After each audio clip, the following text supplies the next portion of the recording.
Hello and welcome to Dreams of Wings, and I'm just going to turn that down just a little bit. There we go. Good to see so many people in the chat. Just out of interest, the little intro animation there, was it stuttering a bit? Was it not playing smoothly? I just never done it before. Been using that animation for a long time, and had a little message coming up on the screen saying encoding overload, which is strange because that's all it was having to do. Anyway, it's good to see you. It's been a while, hasn't it? It's been a while since we've done this. I thought it was about time, and I thought I'd switch the time from like a weekend morning to a weekday evening just to change it a little bit. But it's great to hear that we've already got some other helicopters here. If you want to fly along, you're more than welcome to join. I don't really know where we're going to go because it's up to the mission generator to do that. But we're on the Western Europe server, yeah, you are more than welcome to come along. Thank you, Guy. Yeah, I did wonder. That's strange. Anywho, right, I've got to remember all the intro bits. So, what are we doing? We are in this area here. There we go. We are RAF Lossiemouth, and this is our kind of area of operations around here. That's kind of the area that I'm expecting we are going to be flying in today. That's the plan anyway. This is a beautiful helicopter. It is, of course, let's just run through everything that's being used in here. This is the High Performance Group H145 with the High Performance Group H145 expansion pack with the Demo Designs 202 Squadron X-Ray Zulu 588 repaint, which was a Sea King, which is, there we go, there's the real thing. And that is being very nicely looked after by Historic Helicopters. And Rotajez, who's in the chat, Guy, actually works for them. That's his chopper. So it's lovely to be able to fly a repaint that is a tribute to one of the old girls. Back in the 80s, I lived up here for a few years. Used to see the Sea Kings flying around. So yeah, it's nice to see them. So we've got that repaint. Oh, we're using the M. Gonzalez sound pack. We're using the Kickers voice pack. We're using the Epic Full Scottish Helipads pack. And one of the really important things that we are using is, of course, the Davierosoft Random and Anywhere is what it's called on flightsim.to. Random and Everywhere is what it's called everywhere else. But it's an incredible. If you know the mod, then you understand what it's about. If you don't know the mods, then hopefully you'll get an idea of today, as we go on this flight. But essentially, it's a really clever way that you can fly helimed, search and rescue, that kind of thing, and either customize it or you can just do whatever it chucks at you. And we're going to do a bit of both. We're going to do a hybrid today, which we can do a lot easily now because of the new mod that's been put in. Right, we're also doing a bit of an experiment. Let me just move that so I can see if you can see this. The temperature in this room at the moment is 30.2 degrees centigrade with a humidity of 40%. That's what it is right now. I have my window closed and I have the door closed so that I don't annoy the neighbours and I don't annoy my beautiful wife. So the temperature in this room is rising. And potentially we're going to get a good two hours plus flying in tonight. So it's going to be interesting to see what that temperature gets up to. Interesting for you, bloody uncomfortable for me, but we'll see. Right, have I covered everything? I think I've covered everything. I don't think I need to tell you about anything else. We'll talk about a few more things once we get in there. Hello to everyone in the chat. It's great to see so many familiar names in there. Good to see you all. Paul, hi. Does this work in MSFS 2024? This is 2024. It's working fine. You might need, I can't remember now, you might need to use the layout generator exe file. I think I probably did, maybe just as a precaution. But you can see it works absolutely fine. Right, okay. Wow, really nice to see so many people on, and also from all different areas of the world. That's really quite cool. That's really quite cool. Okay, I need to switch on into pilot mode now and actually start concentrating. That's a dangerous proposition, isn't it? Me concentrating. Right, there we go. Ah, the calm of the cockpit. Okay, let's have a quick look and see who we've got. Murdoch Mazinki, Federal Bucket, that's a cool name. Space Cadet, Woody Witt. Have we got, where there he is? There's Ado in backup Chinook, very important, carries all the tea and medals and chocky biscuits that we need. Sorry if I haven't noticed anyone else at the moment, but I will call out as we go. Right, so I talked about me needing to concentrate, so let's do that. So we'll get the tablet open. Oh, I'll tell you what we will do. Because you don't need to see me. There we go. The important thing is the heli whopper and everything else going on around it. Okay, so first thing is we need to fire the mission up. Okay, I've just very quickly, because I said to myself I needed to say this. I am not trying to persuade you to buy anything or part with any money in this video. This high performance group H145 has not been updated in, I think, over a year. There are issues in terms of the developer end, in terms of it being updated. It might never receive another update. At any point, Asobo could produce an update in the sim which could kill it. So please do not think that I'm suggesting you rush out and buy this. This video is not a sales video. This is a purely for your entertainment thing. Me having a bit of fun, sharing it with you. You come along for the flight. And you get to see what the Random and Anywhere mod does. If you've already got the H145 in the action pack and you haven't got the Random and Anywhere mod, then maybe that's where it might be. That's where it might be more interesting for you. But very important to say, I'm not trying to get you to go out and buy this because of the issues. You could buy it and then very quickly you could find that it's defunct. That's a technical term. Right, okay, back to trying to concentrate and do pilot stuff. So first of all, we haven't fired up the aircraft yet. First of all, we're getting the mission going. There we go, and there we go, Random and Anywhere. So this is the latest mission. This is, I think this mission file has only been out a week or so, maybe. So this is my first chance to do it. So here we go. Welcome to Doom's Wings. Logged into Kicker's OSM. API key is active. So this is the other thing that I wanted to talk to you about. If you're having any issues where you're having issues with accepting missions and all that sort of stuff, then there is the option now to use the Kicker's OSM, which is what drives the data. It gives the data. It sends the data to the mission generator so that it can build everything. It's about, I think it's €1 a month, something like that, to have access to this private server. If you're interested, go to the Random and Anywhere Discord and check out the Kickers OSM in there and read the information that is entered into those pages. It's very important. I can't stress that enough. Read the information. So many people ask questions that they don't need to ask because the information's all there. And Kickers has spent a lot of time putting information together so that people know what to do. So yeah, no excuses. Read the data and you'll be all right. Right, so here we go. We are going to be single player. I am just going to set that slightly wider. And I'm going to set that slightly wider. So what I'm doing here is just adjusting the radius for our maximum range that we're going to be going to and our minimum range that we're going to. I want to try and get us in the mountains, and I'll explain that in a second. Right, single player, and now we need to get some battery juicifications showing. I don't know why I'm making up words tonight. We'll get the position lights on, the anti-collision lights on, so because we're going to start whapping things around shortly. Quick look down here, check that our power test is coming up okay. We're not going to be using the GTN-XI for nav, but it will be active during these flights. Power up test okay, so that's all good, and acknowledge that because we're happy with what's in there. All the guff that's in there is to be expected. Let's have the mission radio on. and this is what is going to connect us to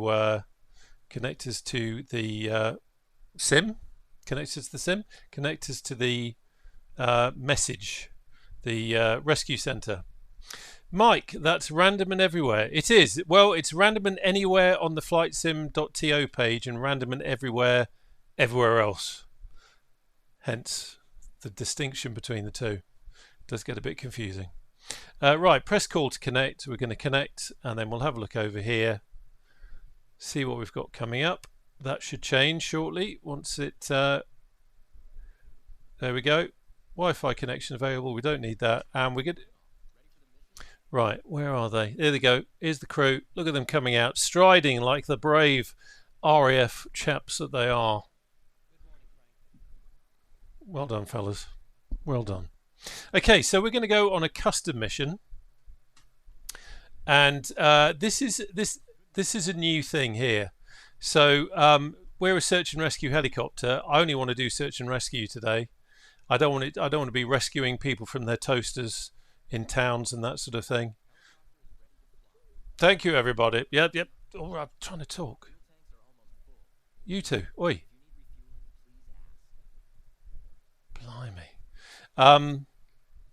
When you're done. So this is a new section here. We can very quickly, we're going to use it today just to make sure we're just doing search and rescue. But you can also set a preset that is linked to your livery. So I could set this up so that I am only ever going to fly search and rescue missions in this helicopter. I could set up another helicopter, say for example the Scottish Air Ambulance, to only fly HEMS missions and not search and rescue. So when I jump into them, I'm doing missions that are specific to the livery. It's incredibly clever. The attention to detail in this that Andrea puts in is wonderful. So we're going to go type disable. And I've already done it because I was messing about before. This is where we can do our presets to a livery. I've not got anything set up yet. And you can see here, like if I wanted to do road accidents and search and rescue, I'd have those selected. So it just means that you can refine it a little bit. We're still going to get a random mission, but it will be a search and rescue. So that's what we want to do. Right, so back to main screen, and we're going to receive a new dispatch just to make sure that that cleans that. We've got someone trapped on a cliff due to fall injuries. Rescue may require special heli rescuers. That's cool, because that means we've got to pick up the mountain rescue. And I'm going to receive selected dispatch at a random location. Here we go. So we just wait for it to... here we go. One new HEMS Operation Center dispatch received. A person is trapped on a cliff. We know that from before. And I'm going to accept it. There we go. So that's all cool. Nobody's strapping me down, thank you. Something to say also is that if you don't have...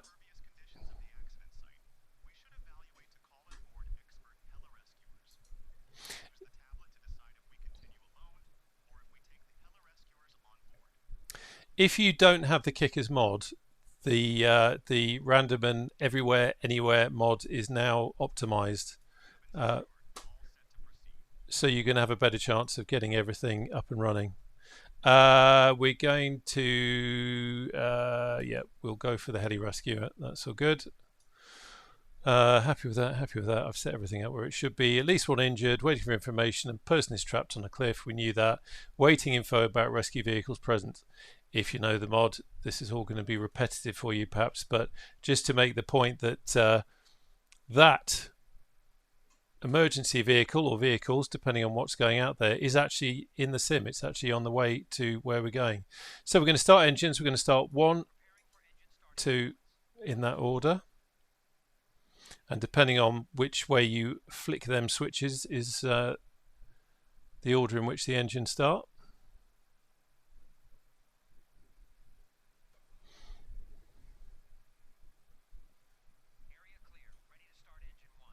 Okay, let's have 1. TOT rising, N1 rising, and fuel pressure is rising. Let me turn the volume up actually. Just realised I turned it down before. Please do let me know if the volume at any point gets too loud. Let me know. Okay, got a good start on engine 1. There's Frank, taking his fire extinguisher for a walk. Co-pilot being extra cautious today, just keeping an eye on things for us. That's Engine the spirit. started successfully. Moving to other engine.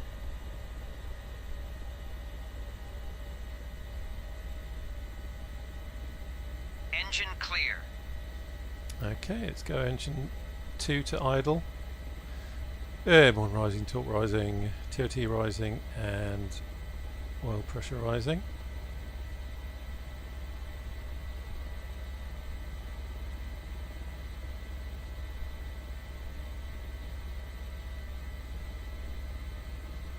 All engines started successfully. Okay, all good. Let's pop up here, and now we can have transfer pumps on, prime pumps off.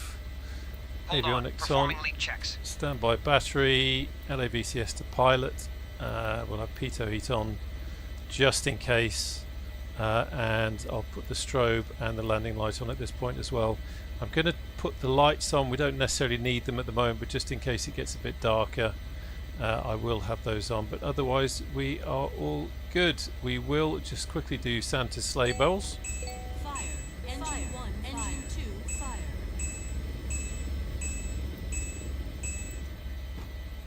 Okay, he's Okay, on all board. good. Move that. That's okay. Interesting, we've got the blue line. We haven't got any distance information System in there. test okay. But we will come on to that. Let's have these online now. We'll have engines to... actually, no, we won't do that just yet. Happy with that. That's all good. I am going to now... Normally you don't start off with a blue line, so that's interesting. I wonder... Normally you'd have to... Well, actually, do you know what? I'm going to just make sure. There we go. We need that TDS GTNXI set to MSFS. It's all coming back to me. And need to cycle the old GTNXI. Interesting. Why is it interesting? It's interesting because we're getting no distance information, which we normally would. So this could be hello. This could be an interesting one. Let's just have a quick look, make sure that this has done what it's meant to do. Yeah, that's all good. So we've got that, and I'm going to cycle that again. That hasn't changed. Cycle that one just for fun. That hasn't changed, but we can see here that we have got, it's plotted a route, so I don't know, we'll see. Okay, so engines to flight now.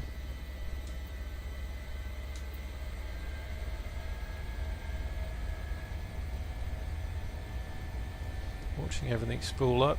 Wind's coming from over that direction and it's 18 knots, so it's not too bad. This helicopter, probably because it hasn't been updated in ages, does exhibit strange behaviour in strong wind. So we've got live weather on, but we might have to cheat if that gets a bit daft. But we'll see. Okay, so everything's looking good. We've got no issues. It's telling us to reach the heli rescue meeting point. We've got no error messages. We've got nothing going on the annunciator panel there. We are good to fly. Are we happy in the back? Of course we are. Okay, so cyclic trim release on. Just checking the wind again.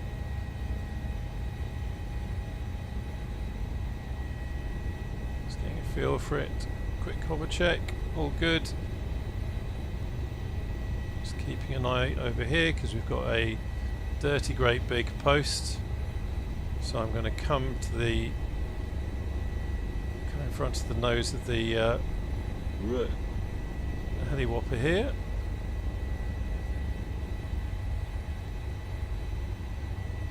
Pick up some speed. We are a multiplayer, so I don't want to ruin anyone's jet flight, but I don't see anyone there. VTOS. Come round here. Blooming marvellous.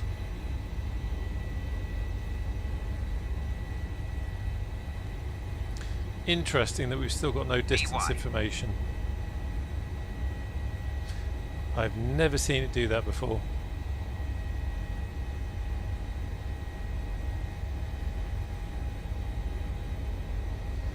Okay, let's focus on what we're doing. So we're heading into the Cairngorms, which is cool, one of my favourite places. You may have seen it in the news this last week. They have had terrible wildfires, really bad, and they're still fighting them at the moment. Really is a concerted effort with all sorts of agencies trying to get those fires put out, and it seems that they've brought them under control now, but there's they're still having to put water down. They're dropping water from helicopters as well. Just keeping an eye on the hot spots and also putting the remaining fires out. But it has really torn through some torn through some of the scenery. Okay, so I'm just keeping an eye on everything, just keeping a gentle climb in, making sure that we don't go too fast, because climbing at high speed can cause you a few issues, especially when you switch to autopilot. Out of curiosity, I am going to switch to autopilot and see what it does. With no distance information, that does make me wonder what we're likely to see, but as we come over the town of Elgin, let's see what happens. Okay, so autopilot is now on, and I'm going to couple, and let's see what it does. So it's putting us into a sharp right turn and totally missing that. So I'm going to decouple.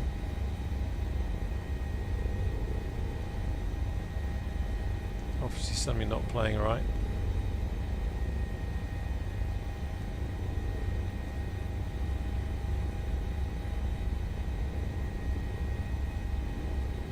Just using the beat trim on the collective now just to give us a bit of climb, and then down here I'll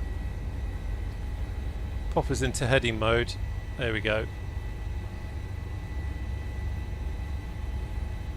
Now that's interesting, we're in heading mode but it's trying to fly to the right, so you're going to try to fly to the left now. There we go. Now it's on track. Interesting, definitely seeing some strange behaviour tonight.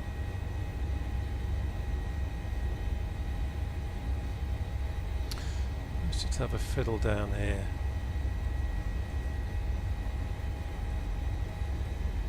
Yeah, no, definitely something isn't working quite right there, but that's fine. We just won't use nav mode, we'll use heading mode, and that will get us where we need to go, I should think.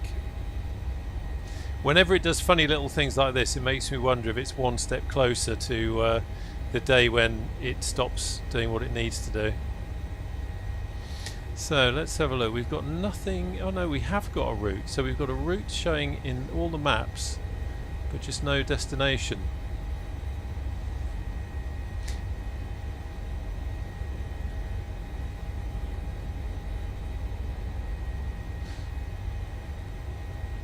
So we are going to pick up our heli rescuers, looks like here, and then this is the area that we'll be doing our search and rescue in.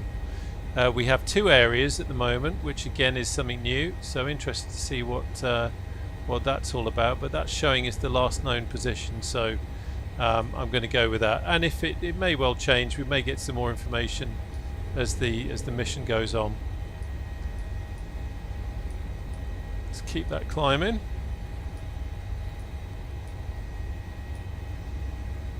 Hey Northland, how you doing?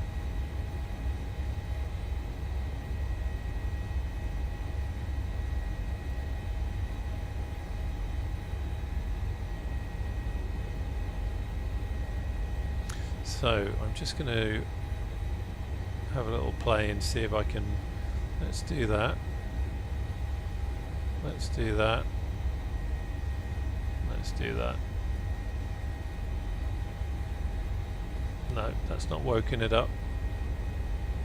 That's fine. We're search and rescue. We can do anything. Don't need to worry about that.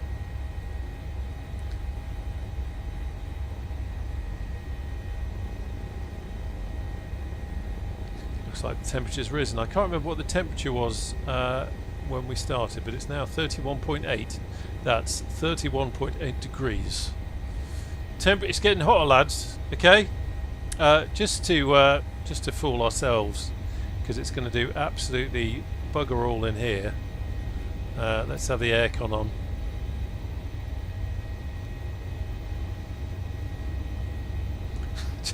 just in case it makes me feel slightly cooler, which it isn't.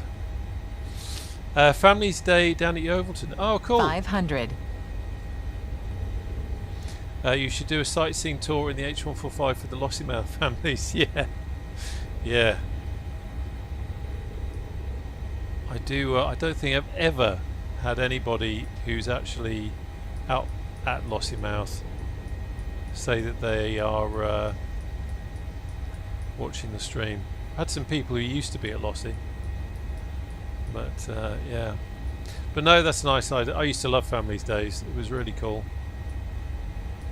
Great fun. I remember the station commander doing an air display in a chipmunk at Lossie, and it was such a incredible display of expertise to see someone throwing a chipmunk around as he did.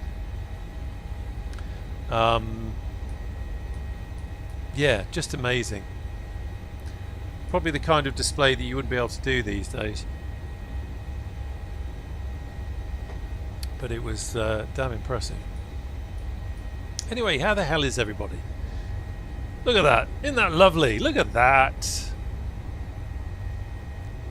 How fantastic. It is good to see so many people on a Thursday. Let's have a look outside. Let's see if I can remember which button I assigned this to.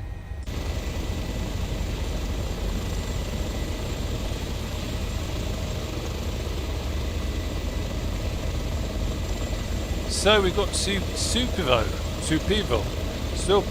I don't know how you pronounce that, so I'm trying a few. Oh, that set Siri off on my phone. Murdoch.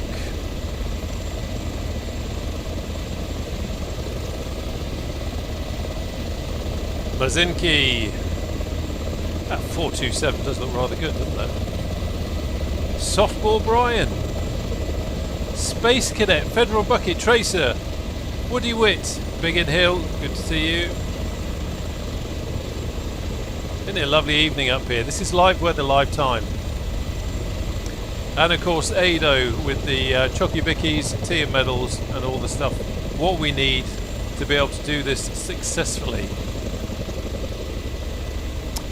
AV Apollo, well thank you very much. That's much appreciated. That's very kind of you.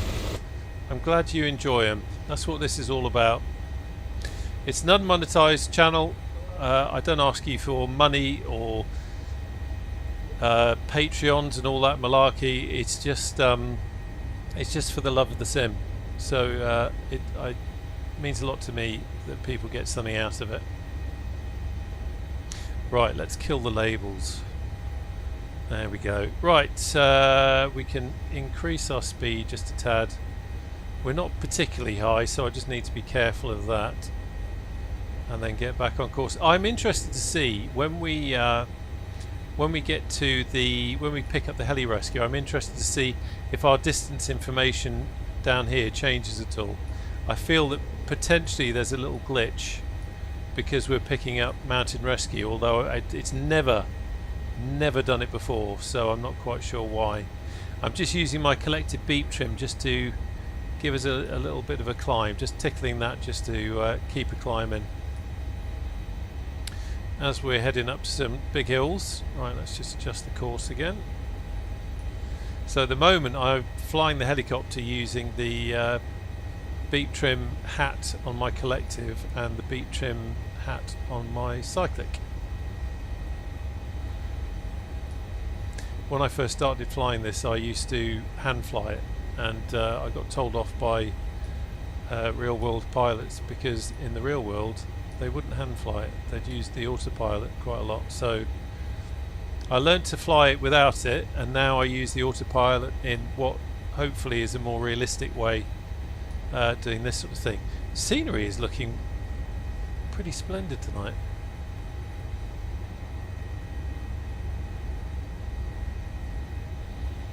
Got to say, the scenery up in Scotland is always represented quite well.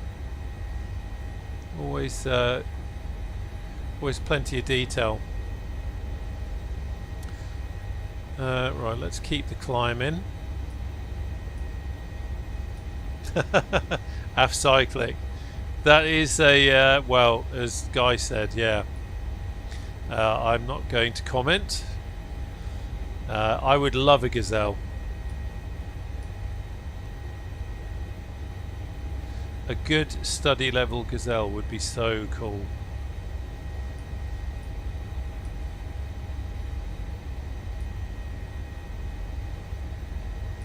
If you go on YouTube, not now obviously, that would be silly, but when you have a moment, if I can't remember what it's called now. Someone's posted a it was an old documentary about flying training in the Army Air Corps, and I want to say it was probably late 90s maybe, but it takes them from learning to fly fixed wing in the Chipmunks and then getting onto the Gazelles, and yeah, it's really interesting. Was it Guy will know the name of it. What on earth was it called? Terrain ahead. Terrain ahead. You can be quiet. Weather's good. We can see it. Flying Soldiers, I think it was called. Anyway, there's a few episodes up there. It's quite interesting. But yeah, to do that kind of stuff in a Gazelle in the sim would be rather cool. It is. That's a very good description of it, Guy. I remember from Shawbury the sound of 500 multiple gazelles clattering around, and it was very much like multiple screaming metallic chicken legs.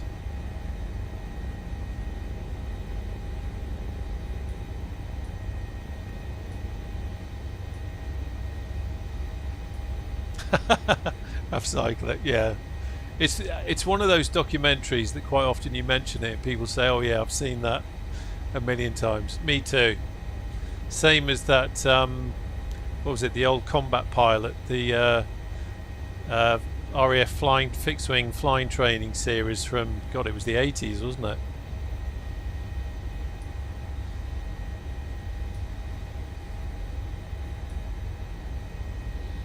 Okay, just keeping an eye on things and just keeping a nice climb in. Really very interesting that we're not getting any distance information on the on there. I as I say, it's the first time that has ever happened. So very weird. And we can see here we've got the we've got everything in terms of a course, but we just don't have a distance.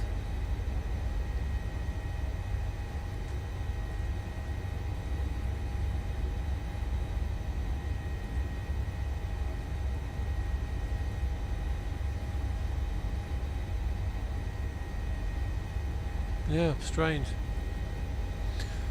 Strange. Okay, where are we? 2,500 feet. I should really set the lossy Q&H, shouldn't I? Let's do that. Should have done that at the beginning. Highly unprofessional of me not to. 1019. So Barrow 1019. Come on. Come on, click spot. Do your thing. There we go. Let's, of course it's descending now because I've changed the Barrow, so we just need to pop that back in.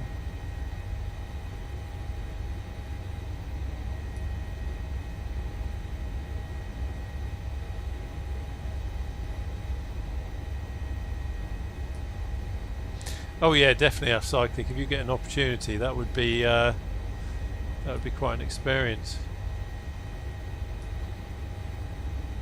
That's a nice mix there, Guy. The Gazelle and the Lynx. I like that. Okay, so normally we'd have some nice distance information, but we don't in this case because it's not really working correctly. So normally we'd be checking, you know, 2 miles out, 2 minutes out, but you can see here we're just over halfway. And I'm very interested to see what happens when we get there. Quite often, and as I say, this is the first time I've seen this particular issue where we haven't got the distance information. Quite often at the next phase of the flight, any weird things like that will suddenly change. So interested to see if that resets. Do we risk cinematic views? I guess as long as I catch it, but if it goes too far away then it hopefully won't kill us. Let's have a look.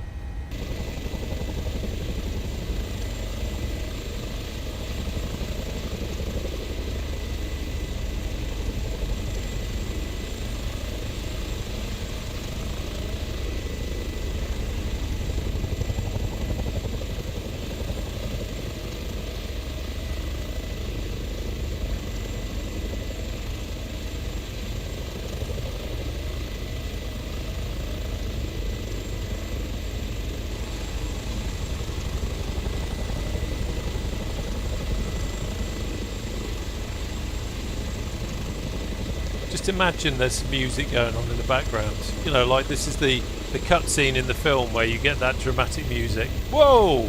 There we go. Straight out of Apocalypse Now.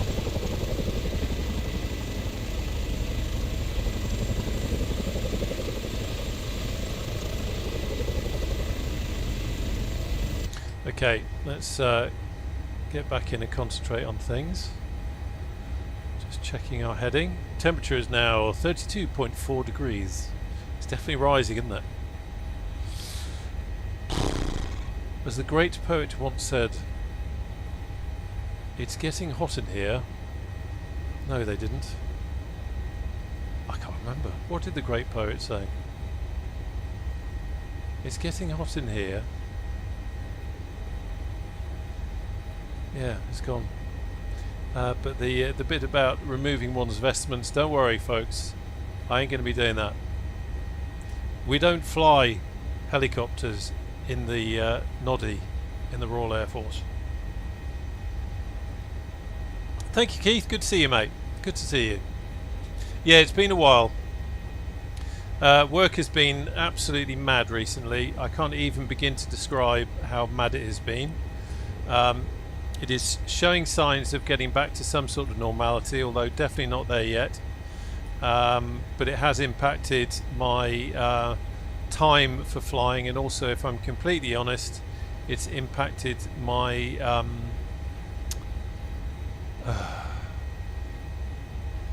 frame of mind for flying is the best way I can put it. But hopefully we're getting back to conditions normal, and it's great to be able to fly with you again tonight. Hoping to do this a lot more often. Look at the detail of the scenery. I know I say it all the time, but it is pretty amazing. Pretty cool. So just coming over the top of this bit here. I'm using this map over here. Well, it gives him something to look at, doesn't it? Because you get a bit bored otherwise. You're not exactly doing anything in the way of... Yeah, you're not exactly doing anything in the way of flying. Yeah.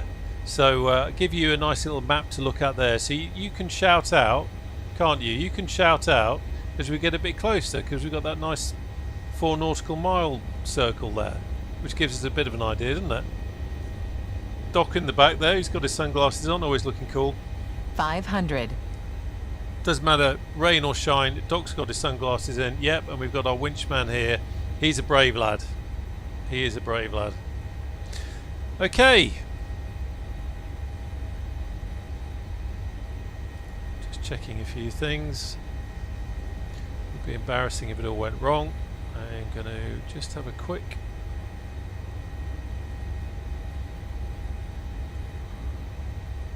This is finding this interesting, the fact that we've got this additional circle. I suspect that might be from a previous mission, I'm not sure. Maybe this is why we've got the error with the no distance, because there's that populating it, but we'll see when it generates a new mission. Hey, Sparky! Catching a bus. Have a good one, mate. Good to see you. Don't work too hard. Good God, what is that? Oh, it's a ski lift. Oh, that's the Lect Ski Centre down there, and it's popped ski lifts in. That's the Mamu Design ski lifts. Hadn't quite realised that we were over there. Right, there we go. So we can see now we are just coming in. Let's move the map. Ah, it's doing that funny thing again. I can't, there we go.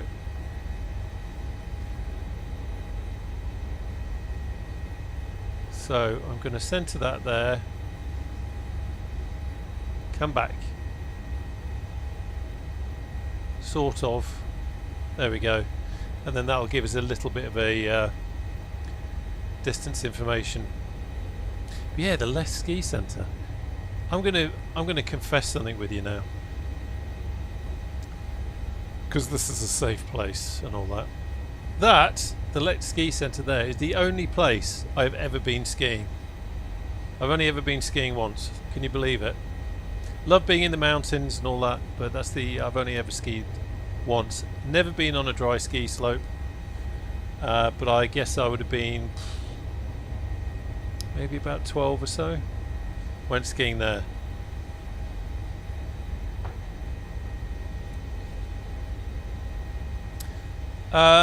Cute you fell, yes. Well, first of all, glad you've caught one of the live streams. And yes, I am using the Kickers OSM for sure. It just seems to be the best way at the moment of making sure you get a good stable mission generation with getting all the lovely data. Just to expand on that, I know a lot of you already know this, so it's boring for you, but the OSM is the OpenStreetMaps data that the mission builder uses to generate the mission. So it looks for a mountain, it looks for a car park, it looks for a road traffic accident, all that kind of good stuff. It looks for a hospital, somewhere to go to. It needs access to that OSM data to be able to build the mission. And if the journey time for the data between the mod and the OSM server, wherever that might be, is too slow, or the OSM server is overloaded, then it breaks down. The mission runs out of time to get the data, and you get an error come up, and you can't accept the mission. What the Kickers OSM does is it gives you a private OSM server to get the data from that isn't overloaded, because it's just for members. And it's thanks to Kickers for putting the effort in and putting that together. Who are we rescuing tonight? That's a very good question. I've been doing so much waffling, I've forgotten. I think we're rescuing someone from a cliff edge. A person is trapped on a cliff due to fall injuries. Rescue area may require specialist heli rescuers, or as we like to call them, mountain rescue. So we're picking up the Cairngorm Mountain Rescue first of all, and then we'll be doing a search and rescue pattern. And it is search and rescue, folks. It's not always instant. It can take some time. What I will do is... We will be first on scene. That's a good sign. That shows that the mission is running, because they know we're getting close. So that was going to be my first concern, that the mission didn't know where we were. But because one of the crew has called out we're going to be first on scene, that means that we are getting closer. So yeah, I was just going to say, and I will do it now so that I don't forget. I'm going to... where the hell did I do it? I'm going to hide my little nav map screen. The reason being that little nav map will show the mission assets. So if I wanted to cheat, I could look over at little nav map and it would show me where they were. I just going to leave that, and then I will actually have to find it. Special Air Service VAG. Not sure what that is. I'd like to say that we are the SAS, but we're not. We are the Royal Air Force 202 Squadron. In fact, for no real reason, there you go. 202 Squadron. Sorry. And just while we're at it, I should really be flying. We are now at miles from pickup location. 32.7 degrees on the old thermometers. Right, let's get rid of me and let's start thinking about flying again. Oh, okay. Yes, shameless plug. I set a possible hospital destination for our patient. Okay, Infos are available on tablet. We can confirm or change later. Just turning off the autopilot there, and let's come down. So, still no distance information. So that is still obviously not working. But the mission is still going ahead, so we can see that we've got everything Rear crew, else. we are approaching the landing site. Everything else seems to be coming together. We're going a little bit fast. I'm just going to wang it round, and then we can.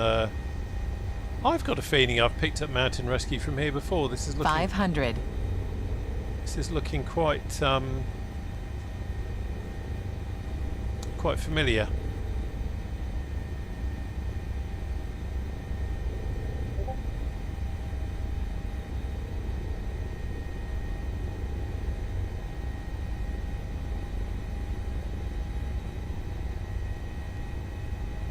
So I just want to get visual with mountain rescue. Usually there's a vehicle, so the first thing you see is the vehicle, but we don't appear to have that. Interesting. Slightly disconcerting. So I'm just going to bring us gently round. Now, of course, all the people that are flying with me can't see the mission assets, which is a bit of a bummer.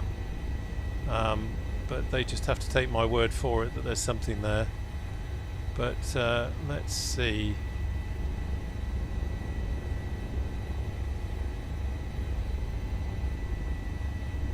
Mountain rescue must be tucked. Okay, they're tucked around the back of that building, so I'm going to land in this field. Let's kill that. No, I'm going to land on the road. We've got some overhead cabling going on there. The wind is coming from the left, so I'm just going to drop us down, and then we're going to land on the road. I can see the mountain rescue vehicle just there. I'm almost tempted, if it wasn't for those cables, I'd probably be tempted to go in there, but let's see, we might be too far to pick him up, in which case we're going to have to welly it in there. Right, just going to come over here a bit so we've got plenty of room on the tail rotor.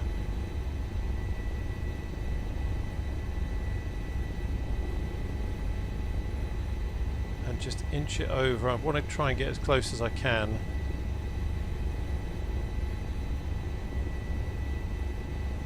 It's funny, I'm really feeling that I haven't really properly flown the H145 for a while.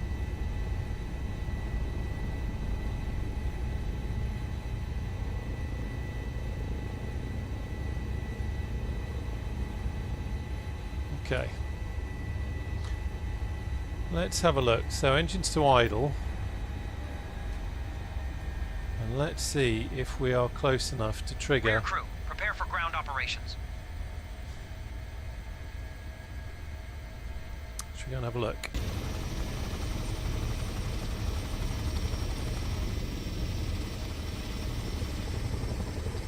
Where are you, lads?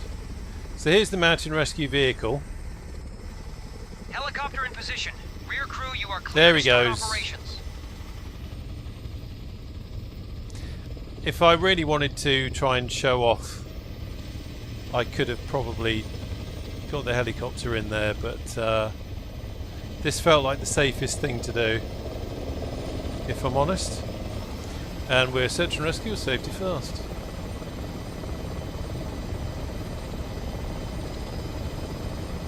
So here's the mountain rescue chap.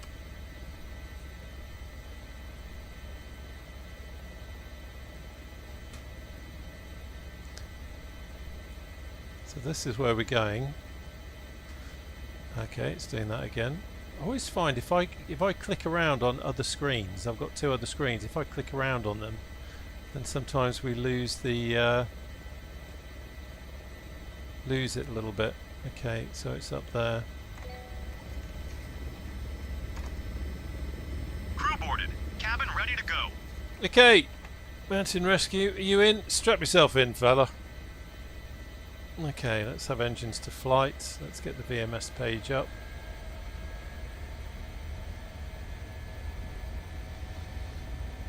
That's right, Binky. Extra medals and extra bickies. That's what it's all about. I joke, by the way, but people who watch this do know that I do this with utmost respect to anyone who's done this for real and does it for real. The things that these guys do, especially in bad weather, it's quite incredible. Okay, so we've got no warnings on there, so we'll just do a quick lift. Wind's on the nose. Quick hover check, all good. I'm just going to drift over here, and at the same time we will just pick up a bit of transitional lift, and then we can do a 180 and get on our way.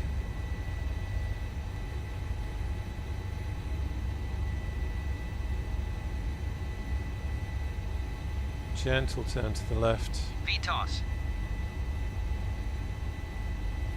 Now, like I said, this is search and rescue. There's no easy fix. We're going to go to the last known position, and then from that we start searching, and it can take a minute, it can take a quarter of an hour. You just never know. Depends where they are.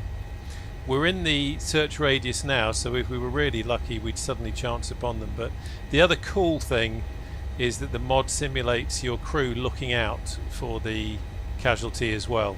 So while you're busy flying and looking at things, your crew are looking out at the same time. So that really helps. And to be honest, the crew always find the casualty first. I don't mind admitting that. Now the clue was cliff edge, wasn't it? So we can start looking more towards cliff edges. That kind of makes a bit more sense.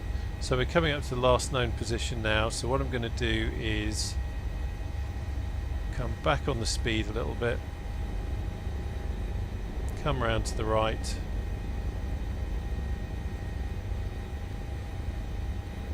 It is glorious evening up here. It really is, just how I remember it with the sun going down. Of course, it's so much further north up here, it gets dark later, which is kind of what I'm counting on this evening if we end up flying a little late.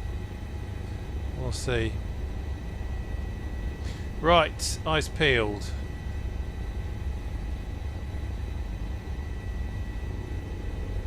Not necessarily doing a traditional doing a traditional search and rescue pattern at the moment, just because it's mentioned a cliff edge.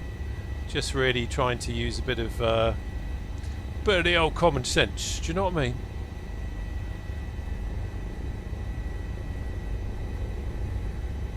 Something caught my eye then.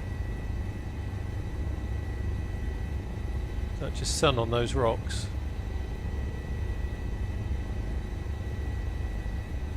I think it was just the sun on the rocks. A famous song by Neil Diamond.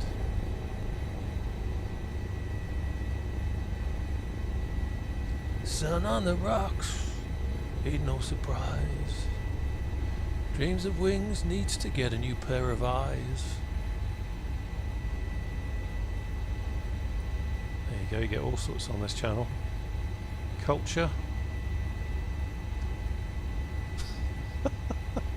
Who am I trying to kid?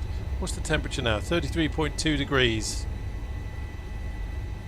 Definitely slowly losing my mind.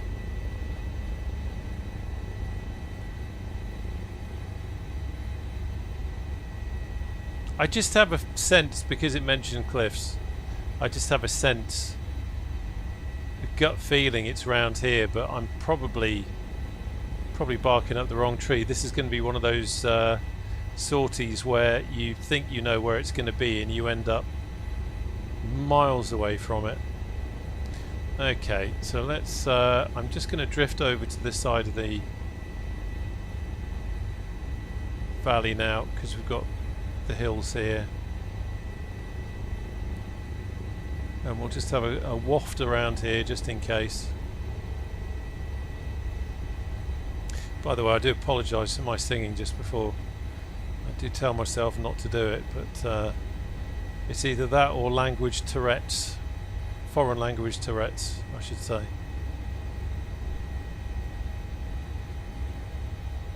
Okay.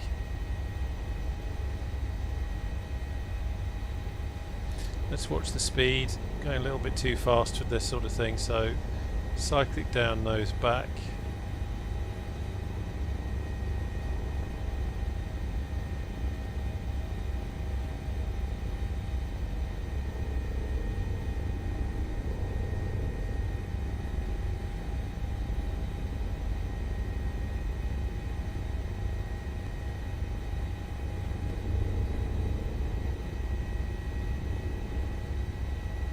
Just going to drift around here.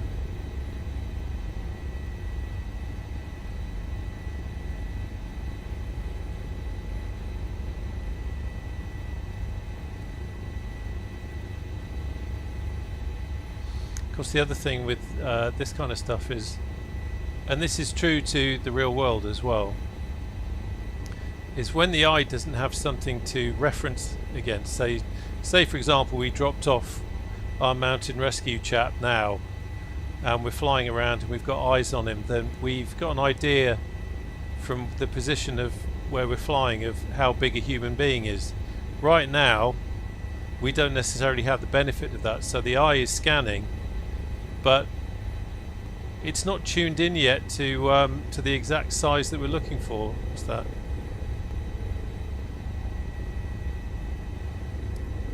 It's another rock. Okay, which always makes it a little bit more difficult, and that's true to real life as well.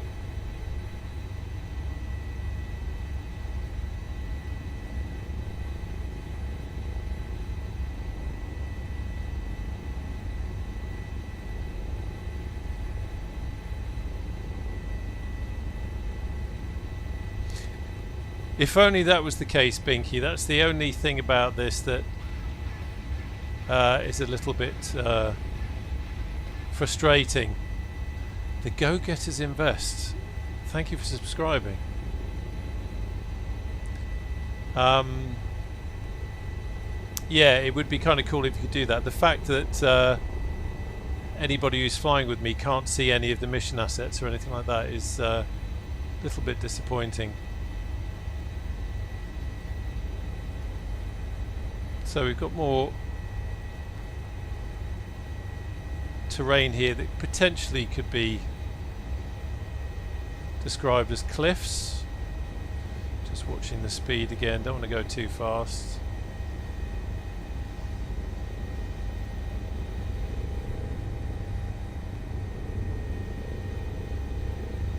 Gorgeous evening, really is.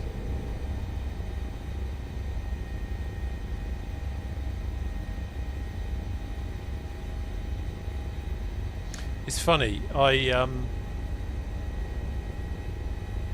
where my gut feeling was telling me that I thought it would be, it's not. I just had a feeling, because of the clue of it being cliff edge, that we would just roll up here and there it would be. But it's not the case. So we're just going to come around the back here. and then we will fling it a bit further afield.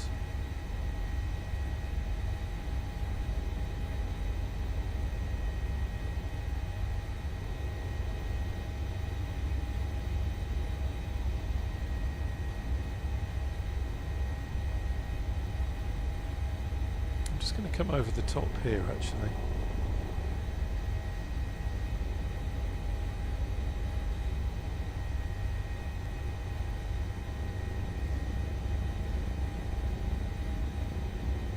No, okay. Just had another one of those gut feelings that obviously don't work. Okay, so let's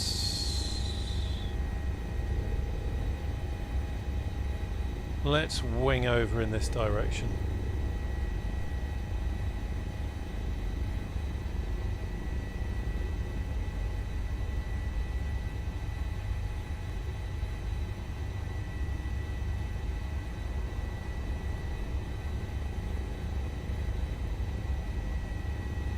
Go over onto this hill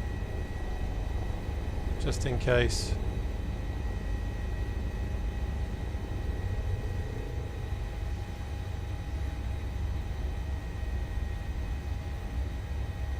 But that's what I love about this.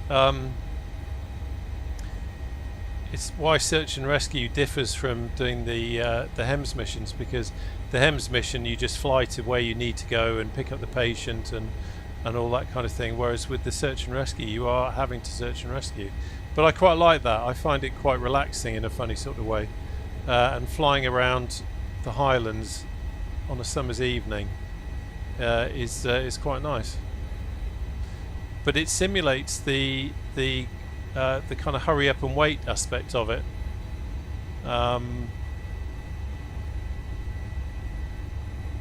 Because we don't know.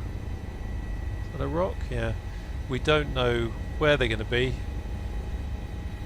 We can work off some of the clues, like it said, cliff edge. So in this instance, that seems to be a place that we can start at. I doubt he's going to be over here, but I'm just going to fly over here just to rule it out.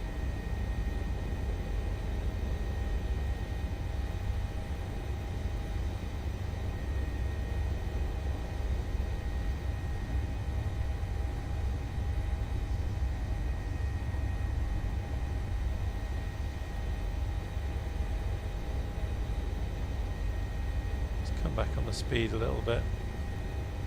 There's always that temptation to fly the helicopter faster to cover the area, but if you fly too fast you're going to potentially miss what you're looking for. So we don't want to go too quick, and also you don't want to go too high above the ground for the same reason. But out here it's pretty flat. There ain't nothing in the way of cliffs, but I'm just going to head over to the hills here just in case. You can see our path on the map over there.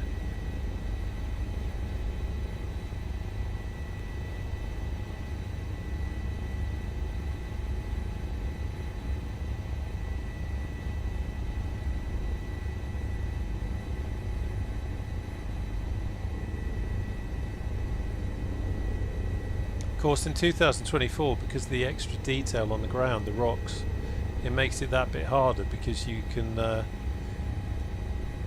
there's plenty of things that catch your eye, as Neil Diamond was well aware. Obs. Let's have a look up here. It's in the shadow and it's right on the edge of the search area, but okay, it looked more cliffy. That's a geological term, than it actually is. More hilly than cliffy. Okay, let's scoot over here, and we can check out the hills over there. I think this time. Let's come around here.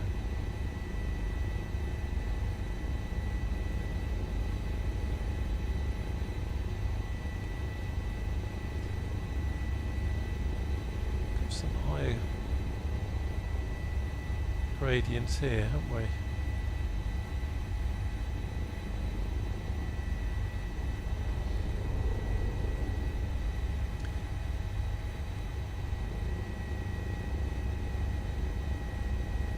The advantage of the low sun, in a way, at this point, is that he might stand out a little bit more if he's casting a shadow. What's that? Rock!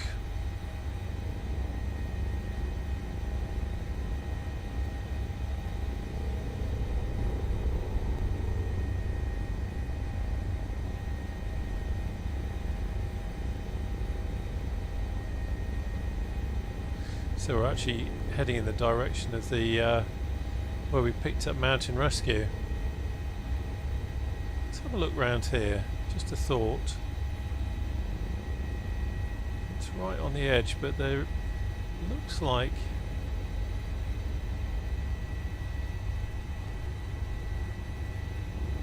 worth checking. Since we're here, it would be embarrassing not to, and then suddenly find out this is where the little monkey is hiding.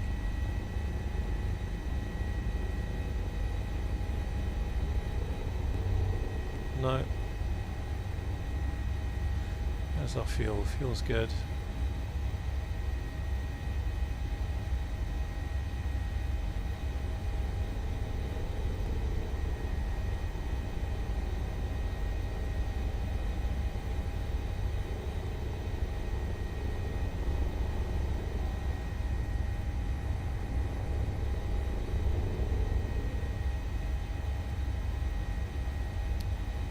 That is very kind of you, Space Cadet. I don't know where you are, but that was good thinking.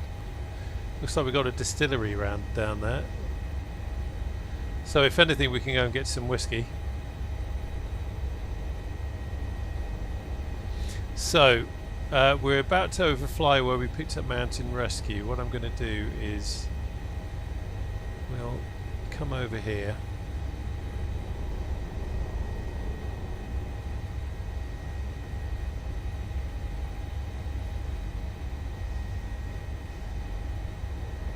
Be careful with the speed.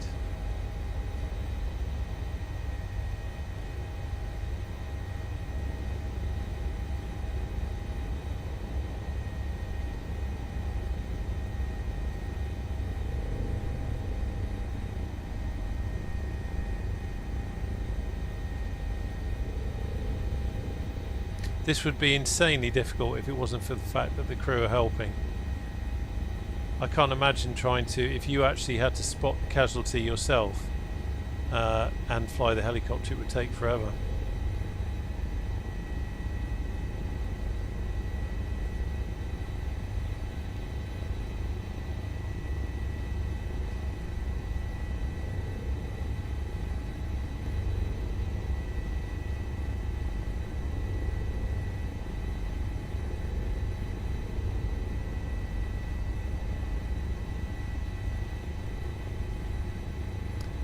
If he's in the trees, then I haven't got a cat and mouse chance.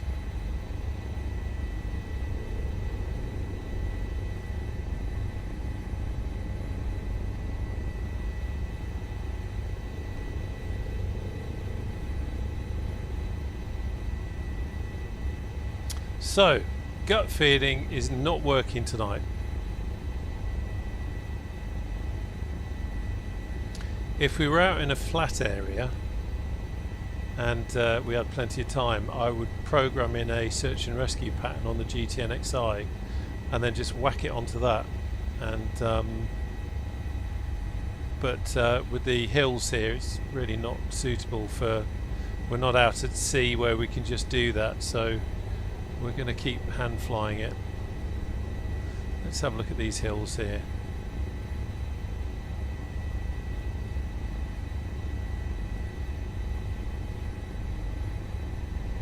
This is where having head tracking really comes in, or of course if we were doing this in VR, the immersion and ability to look around is fantastic.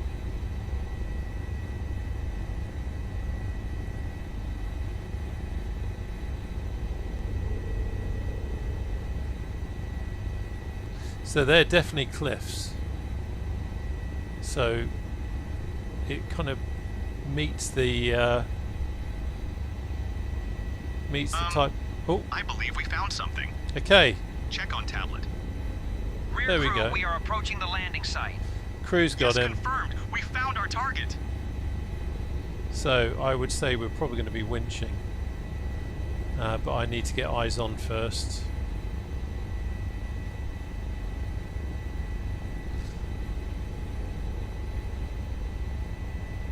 So let's have a look in.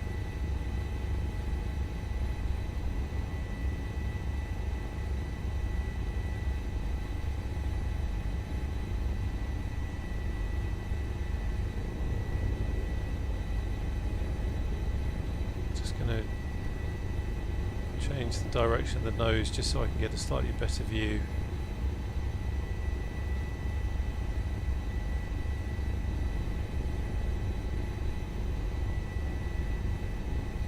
Actually, looking at the looking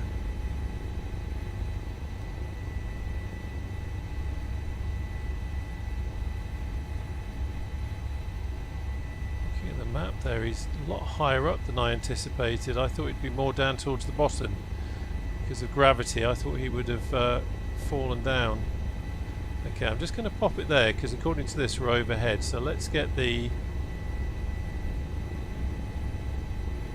Come on, behave yourself. Get into hover mode.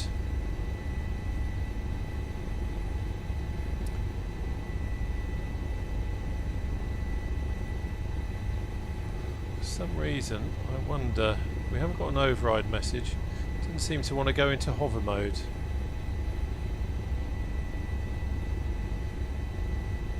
There we go, hover mode. So now we're in hover mode. I'm just using the... oh, it's come out of hover mode again. Interesting, okay.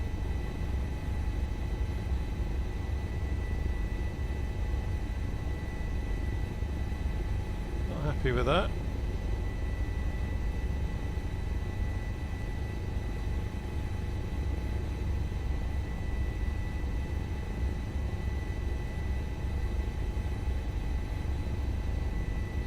I'm just going to hand fly a little bit. Definitely behaving strangely. So really you should just stay in hover mode. There might be a couple of things that are affecting it, but which I can check out.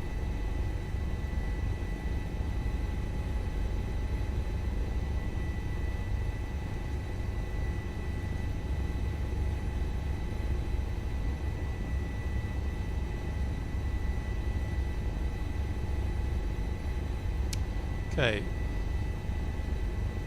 it's trying to stay in hover mode, but it's coming out of it.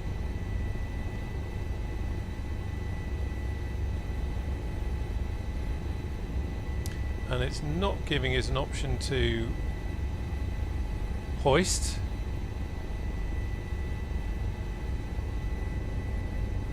So, things aren't going to plan, unfortunately. Let's have a...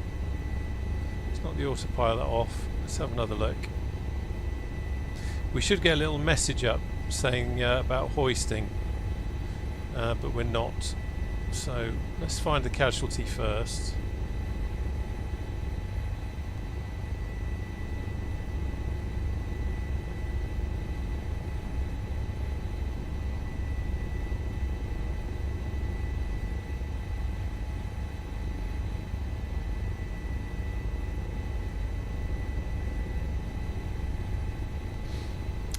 Come away slightly and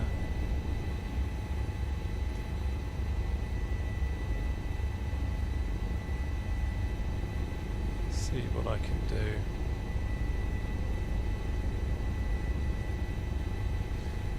Think.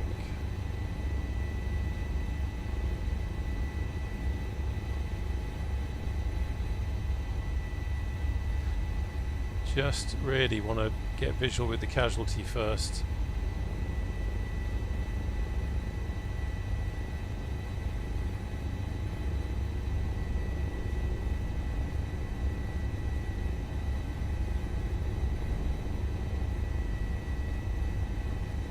Okay. Watch we've got out! Reduce Vortex collective. ring state, Now! so we need to get out of that quickly. There we go.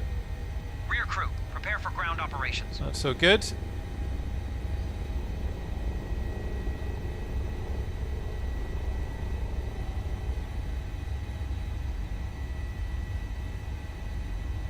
Okay, let's get aligned again.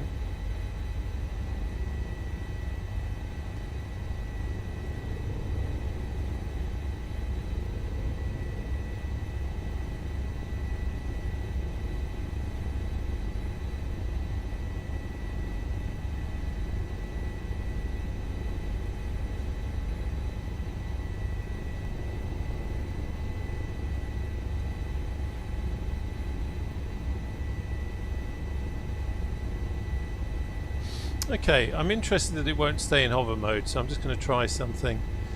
It could be...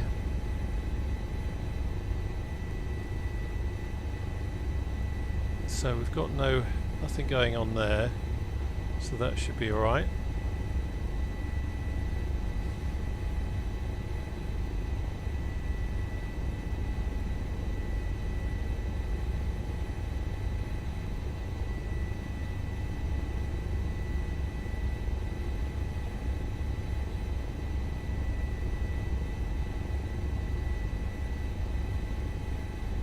Try that again.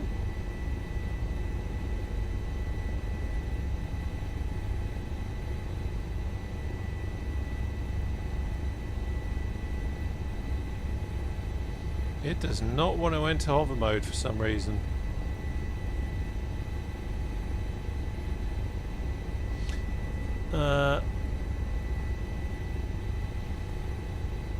Definitely getting some strange behaviour tonight with the autopilot. Okay, let's try... Hoist control is on auto, so I'm going to put it to manual.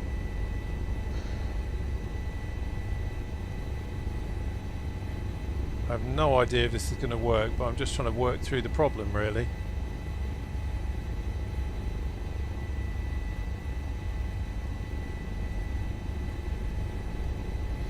If I can...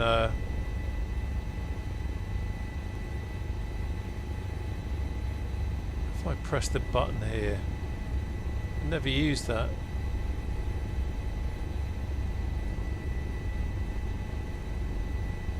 Yeah, that's not working either.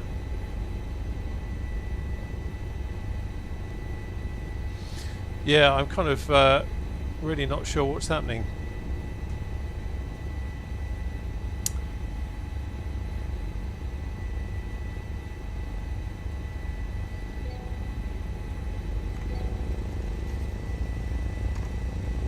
Let's see if I can manually kit it to deploy.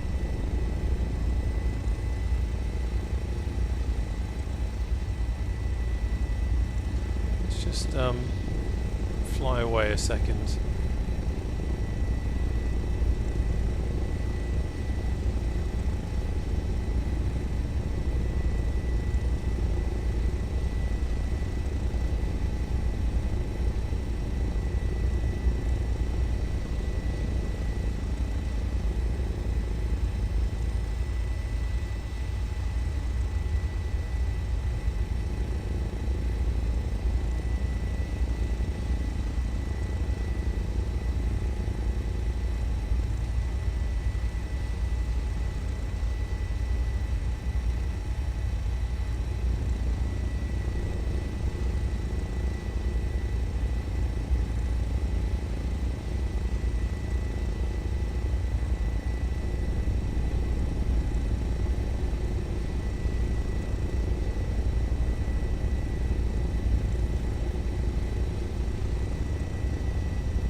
I do wonder if potentially there's a bit of a glitch in the sim which would need a restart, but I'm going to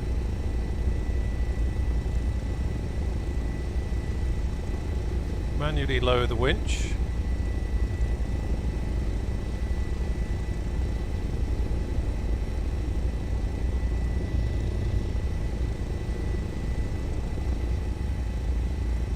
Just try not to kill the winchman. Just trying to get them on the mountain.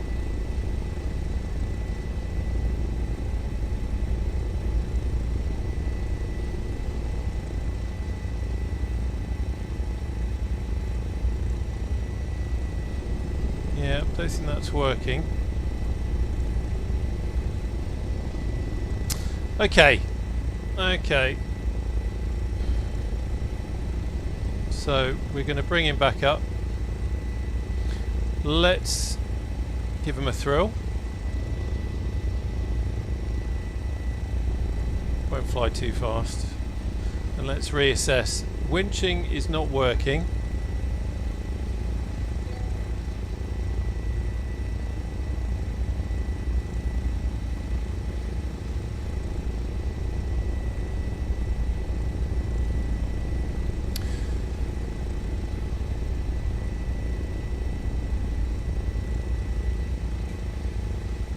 No, Platty, it's not. It's I don't know what it is. It's that, I don't know if you saw it, but that was something I checked just before. But something is. I got the page up with the controls on to check for any hands-on detection. It didn't seem to be seeing it, but something feels a little awry.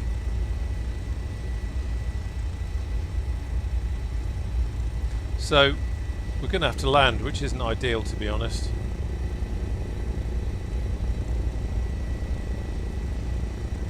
Not ideal at all.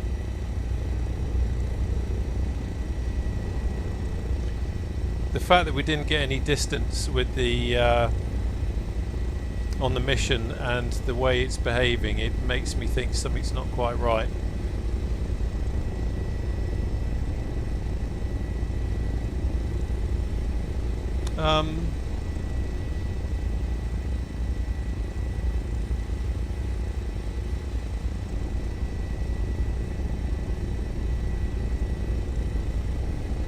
That gradient's too steep to do just to put the toe down and try and do a drop off that way. So where is he? He's in there somewhere.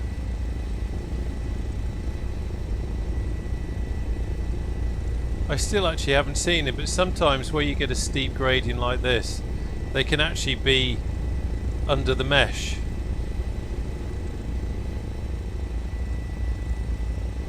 So he's up here somewhere.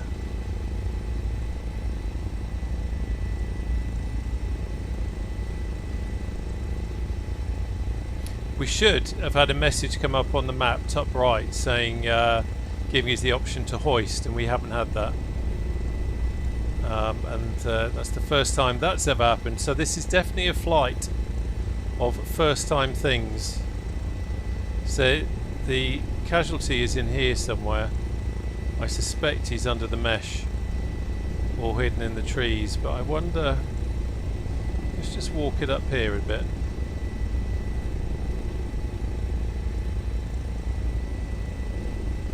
Good chance to get some flying practice in anyway. I think this gradient is too steep, but I'm wondering if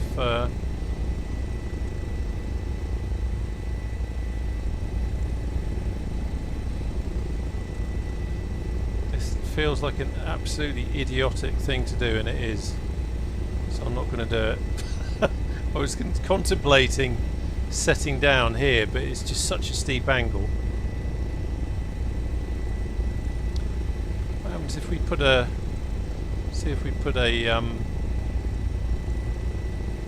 one of the skids down, see if it triggers anything. Let's just touch a skid.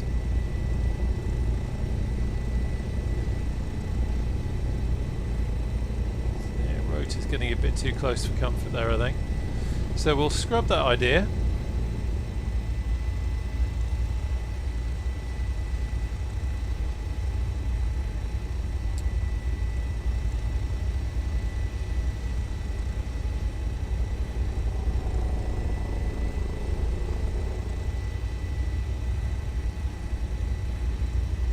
So frustrating. Just want to get in as close as I can.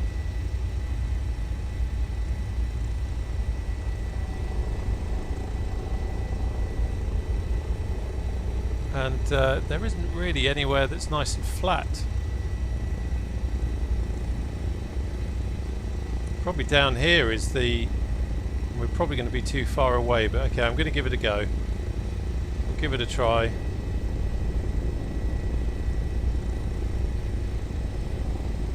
I think we're well outside of the area, to be honest. If I just walk it up here a little bit, see if we can just try and get a bit closer.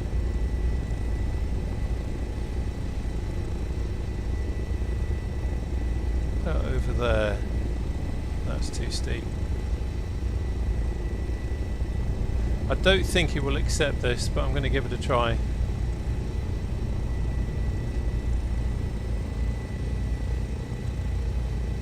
Ugh. Right, slowly lower the collective. No, no, no, that's... Oh, is it going to stick?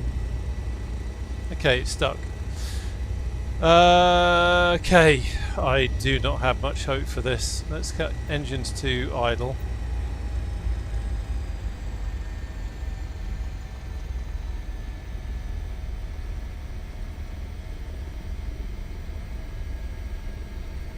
We are too far. Yeah. Okay, so let's get the engines back up to flight. I'm determined not to scrub this mission. By God, we're going to save him. Even if he has been insolent enough to go and land in completely the wrong place when he fell down the cliff. Let's have another quick look.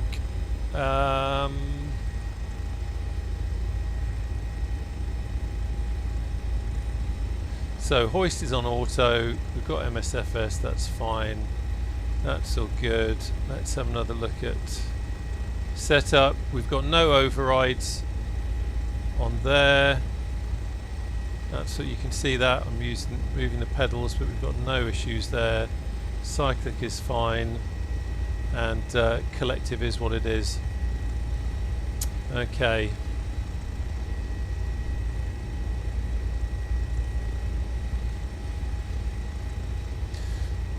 Let's have a go. Right, so we're on a hill, so let's be careful of that. There we go.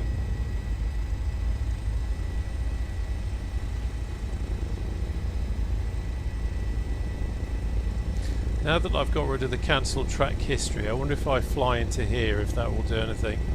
We've got to be in this side of this circle.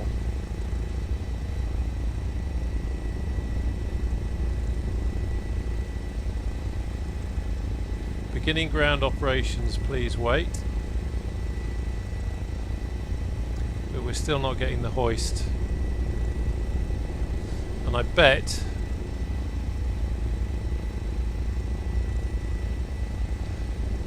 Okay, it's trying hover mode, but it's jumping out of it again.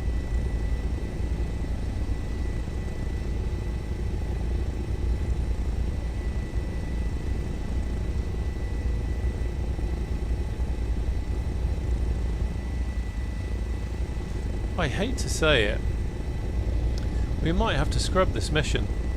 I'm a little bit tempted to restart and see if that helps, because this really is, there's only one way of getting this guy off, and it's hoisting. And trying to do the manual hoist wasn't working. There's nowhere really to... Well, do you know what we could do? It's bloody stupid, but I'm going to try and... I'm going to land here. Just for the sake of trying to trigger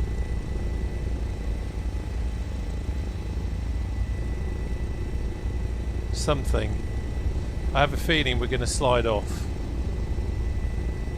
and I have to put the engines in idle to get the crew out, so it's not like I can just hold it on the hill. So I'm just walking it through. We're staying in the circle.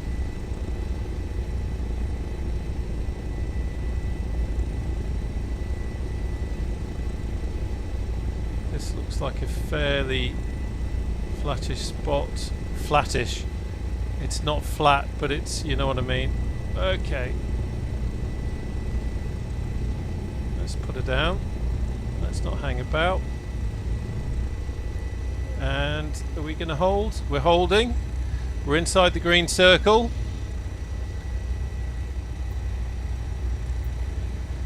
Engines to idle.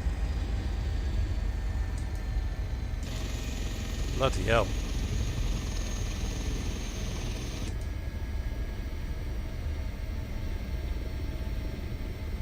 Okay, let's have a look.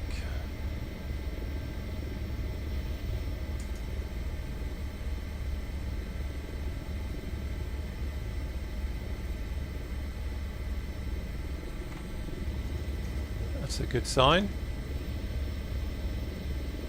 The crew's getting out.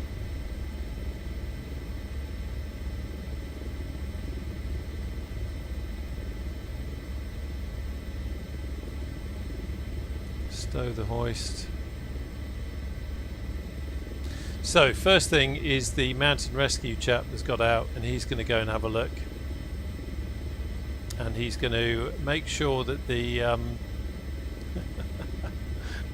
that the area that we're in is safe for my guys to get out. Can you believe it? After all that, holy moly, that's not how you land a search and rescue helicopter on a mountain. But given that that was the only way we were going to pick this casualty up, so there's our mountain rescue. He's making his way down to, where is this casualty? Okay, I can hear him. There he is. There he is, hiding in the he really is in trouble.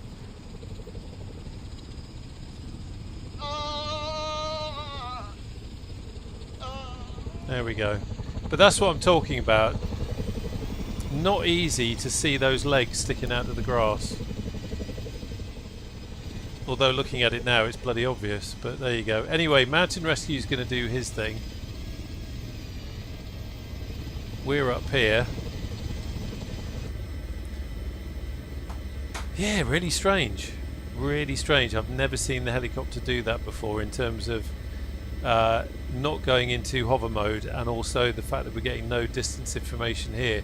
It makes me wonder, I was doing some was I doing it? Just trying to think now. I was messing about with some modes before to see if things were working or not, and I wonder if I have, sometimes if you start something up like something like Loop Deck or the head tracker, it can do some funny Helicopter things. in position.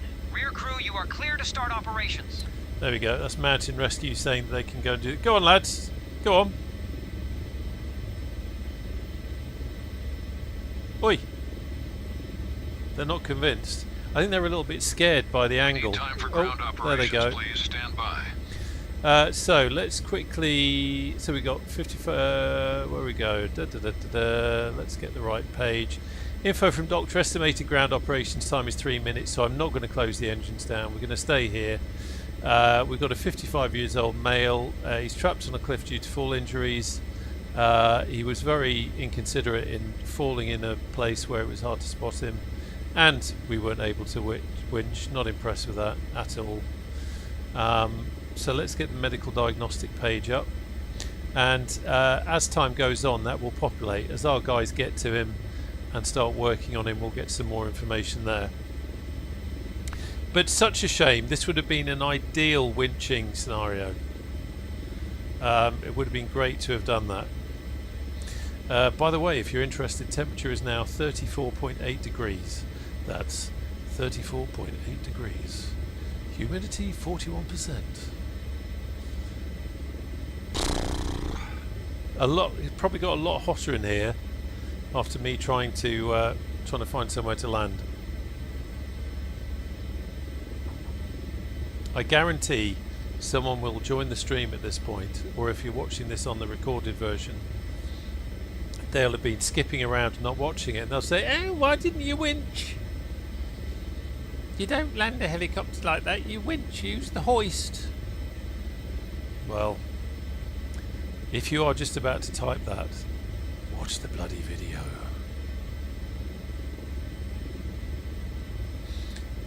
Very strange.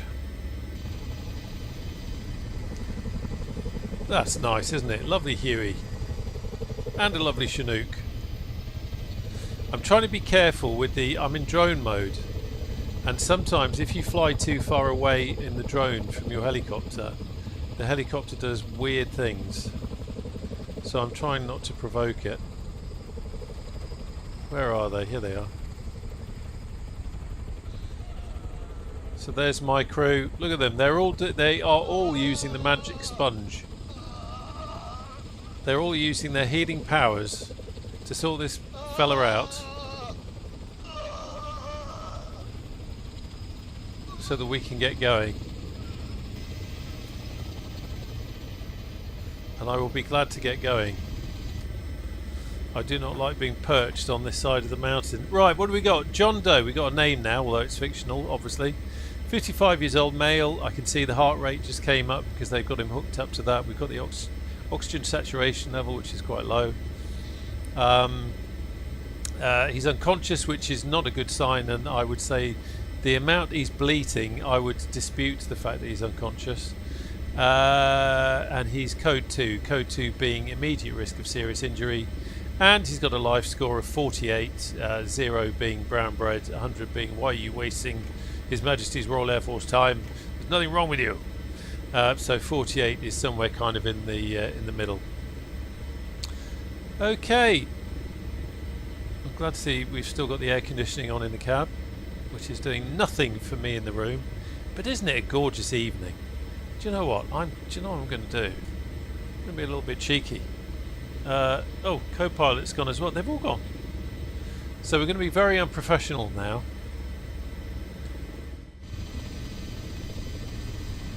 And we're going to have a quick walk around. Oh. Safety first. Safety first. Look at that angle, it's ridiculous. Hang on a minute. Oh no.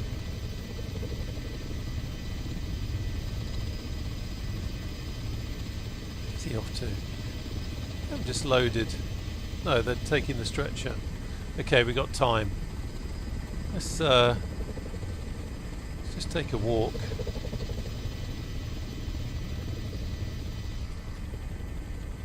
Isn't it just beautiful? Got to be careful that I don't end up falling down the mountain as well. Oh, I think the sun is... Oh, it's just in the cloud at the moment. Potential of losing some quite a bit of light. Right, let's get back in the helicopter before they realise the pilot's jumped out.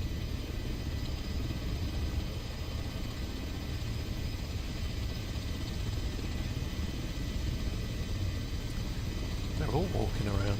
There's the co-pilot. What are you doing over there? Hey? You having a crafty cigarette?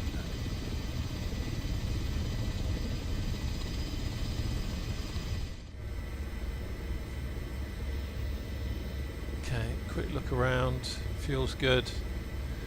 Engines are working normally, which is nice to see. We're going to Raigmore, Inverness. Absolutely fine with that. Do like Raigmore. It's got a nice landing pad there, and easy to spot and all that kind of good stuff. Backup Chinook there. Miniature backup Chinook by the looks of it. Oh, I've never seen that before. So it was flying behind the hill but showing through. Okay, come on, where is he? Where is he? Hey?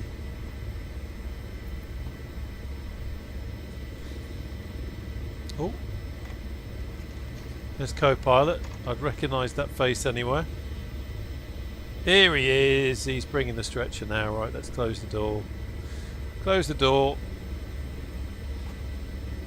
So, this takeoff, I need to remember that as soon as I start applying any kind of collective, I need to get the nose pointing forward a bit, otherwise we're going to go sliding off and twanging into the trees, which you never want to do. You don't need to have got a helicopter pilot's license to know that you never want to go twanging into trees in a helicopter. That's it, get him on board. Patient on board. Take care. Right, come on chaps, everyone get on. Okay, we have still not got distance on there, which I was hoping at this point it might trigger distance. Cabin secured, ready to fly.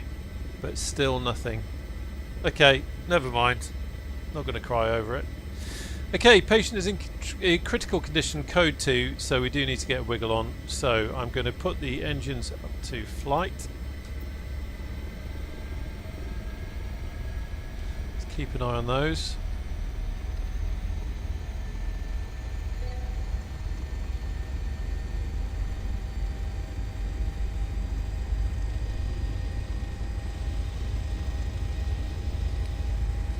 Matey boy has left his door open. So let's close that if you don't mind. You watch, he'll come up now and say, do you want a hoist? Go away. Right, concentrate. So stick forward a bit.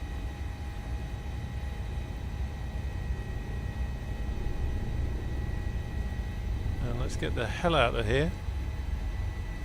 There we go. Round here. Round here.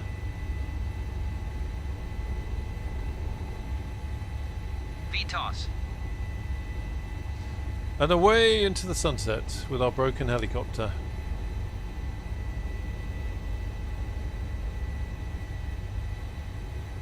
VY. Bizarre. So this is what I'm proposing. See how we feel. When we get to Inverness and we drop him off, I might well restart and do another mission and see if it behaves itself. Because I'm just kind of curious. Curious to know what might have caused that. So we're back in heading mode. Let's swing that round.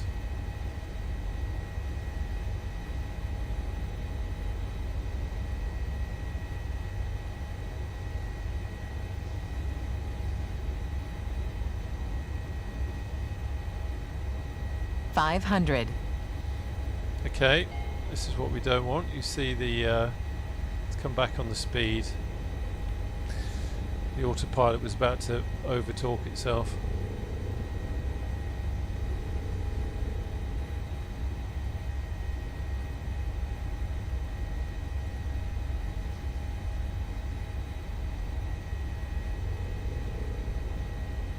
Yeah, really baffled by that behaviour. I always say it. It's always seems to be on live streams that it behaves in a strange way. Just putting a gentle climb in. What a gorgeous evening.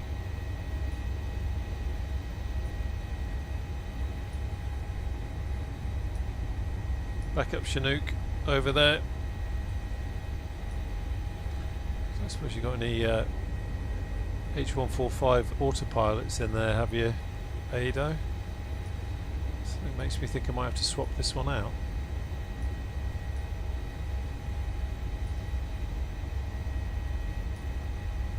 Now you can see up at the top right we've got go back to the meeting point. That would be to drop off the mountain rescue, but considering the condition of the patient, we're not going to do that.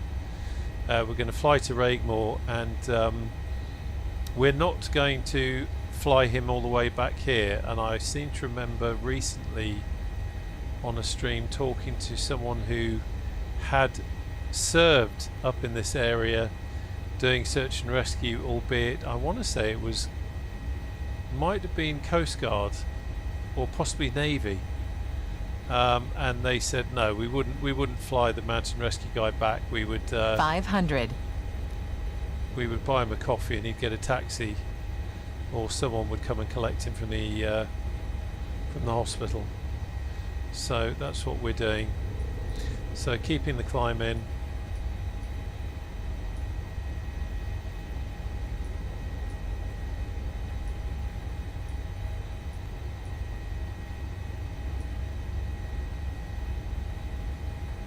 We've got nothing on the enunciator panel that indicates that anything might be wrong, which makes me think that this is just some kind of weird little sim glitch.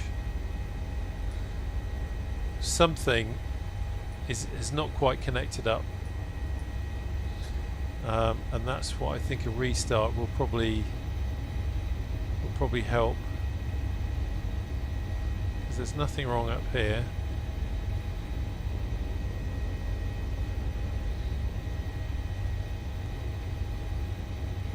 No, that's all good. Okay, get some speed on.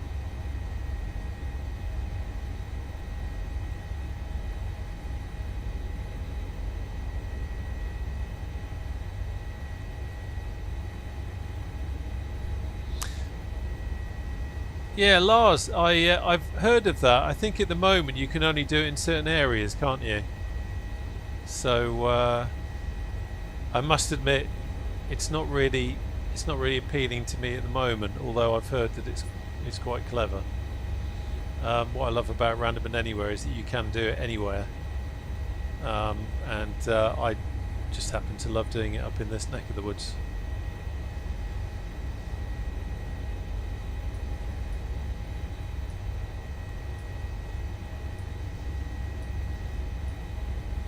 Just keeping a climb in.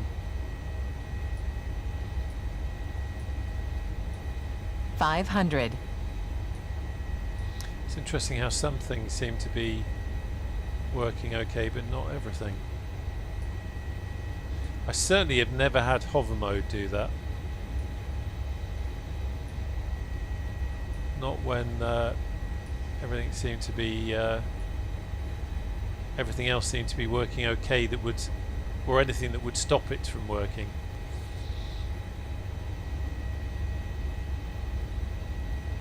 Temperature now 35.1 degrees centigrade.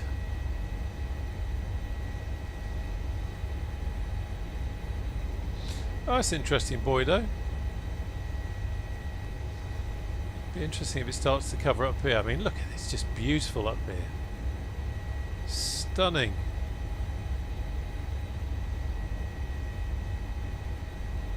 Absolutely stunning.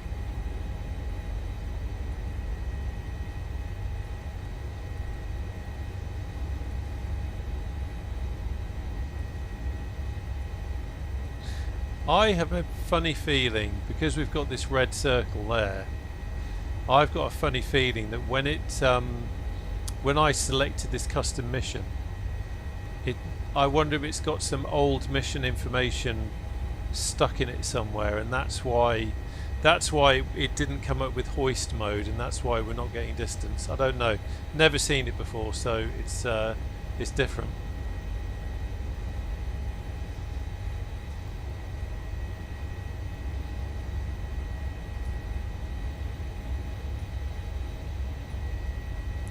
Putting a little bit more climb in. Oh, watching the speed there. Let's come back on the speed. Getting an overtalk warning.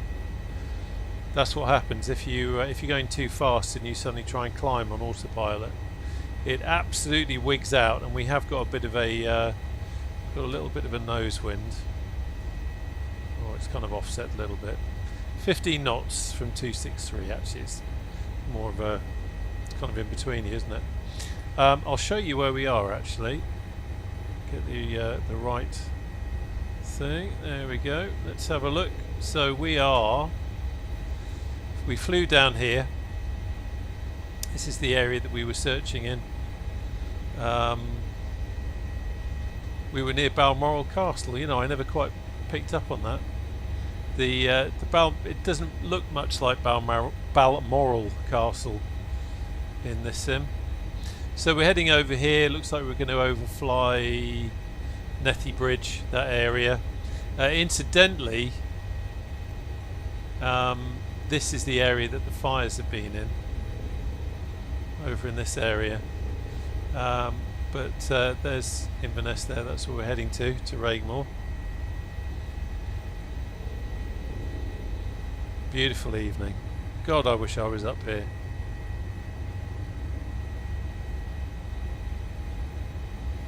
$500.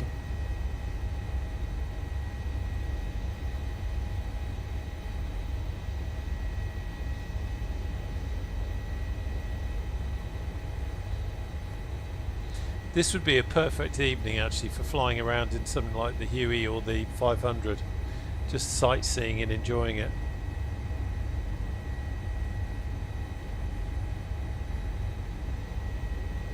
Let's have a quick check on the patient.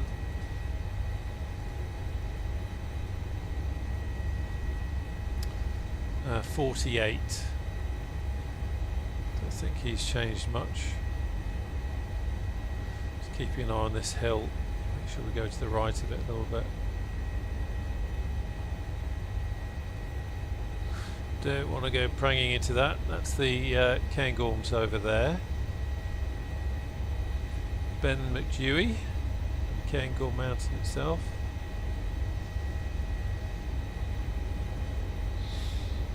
Yeah, that's it, Space Cadet. That's the one. That's the one. It's been burning a good few days now, unfortunately, but they have got it under control.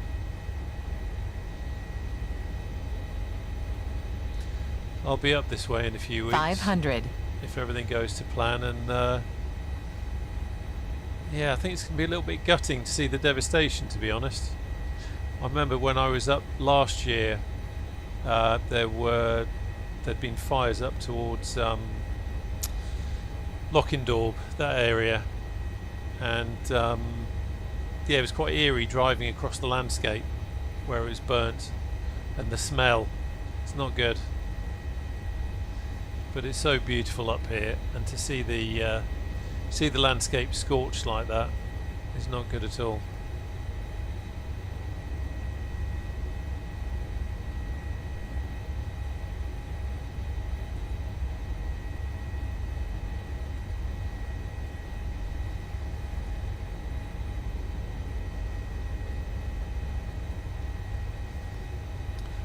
Let's check the course.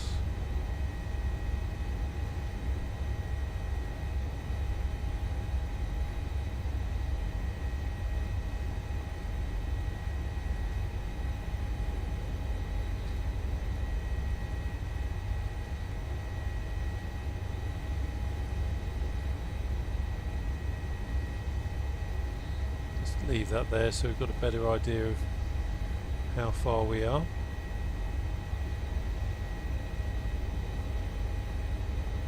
Hey, SAS Centurion, how are you doing?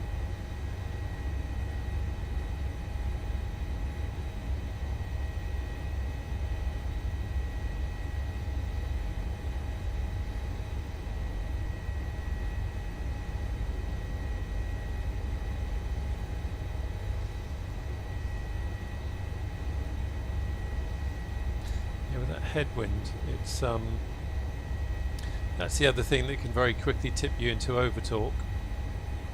If the headwind suddenly gusts over the rotor disc, it can send the autopilot doolally. What a gorgeous evening.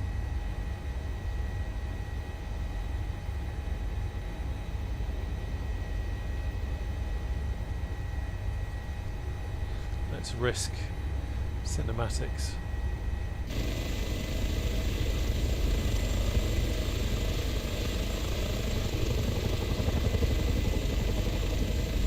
Cheers, Martin. Take care.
go. I sense any minute it's going to go into a long shot, and that's when it always goes wrong.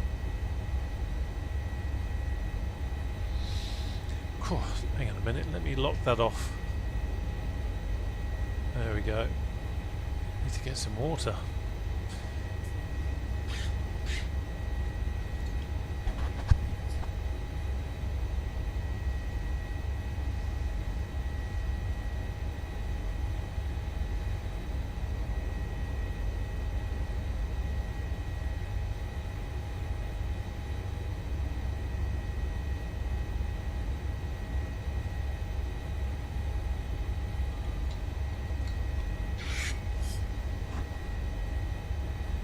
Yeah, like I was saying, it is always strange how weird things happen on when I'm streaming. This has definitely been an unusual one, that's for sure. But, touch wood, everything seems to be okay at the moment. Let's have a quick look at our engines. That's all good, fuel is fine.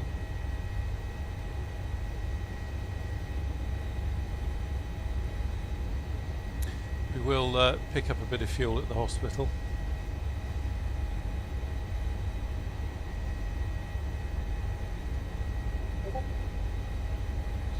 Something that they actually used to do was have fuel dotted around, fuel caches dotted around the place. Do you know what I just realised? Streamlabs isn't doing its thing, is it? Let's get you sorted out, Streamlabs. Where have you been?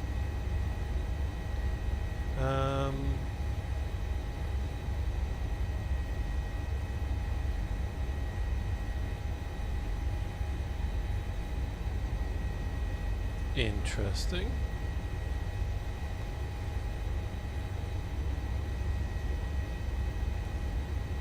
Just going to try something.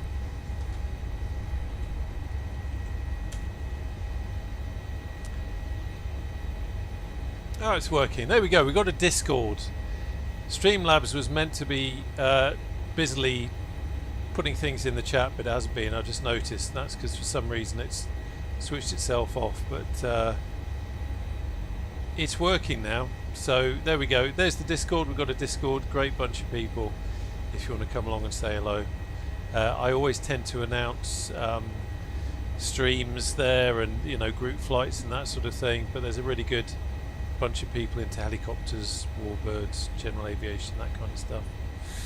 You use HOTAS or keyboard or others? Right, Ed. So I use it's a Warthog grip from an old Thrustmaster setup that I had, and that's on a 15cm extension to a Warbird, Virpil Warbird base, and then I've got a Virpil TCS Rotor Plus collective with a Hawk 60 grip on it, and then I have Thrustmaster TPR pedals.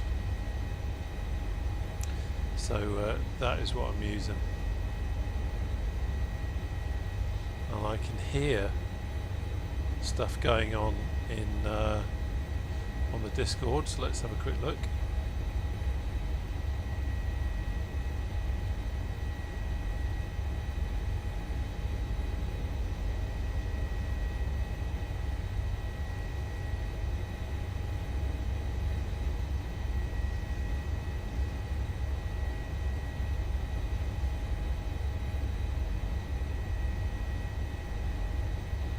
We got some people joining there. Good to see you.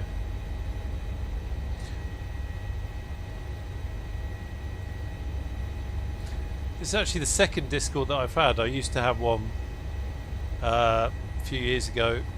There was the Dreams of Wings Discord, and then I kind of decided it had grown a lot bigger than just a YouTube channel Discord. It was more of like a flight sim community. So I renamed it the Aerodrome, and then backed off, and then decided I didn't have time for Discord. So I kind of handed that over to someone else and left.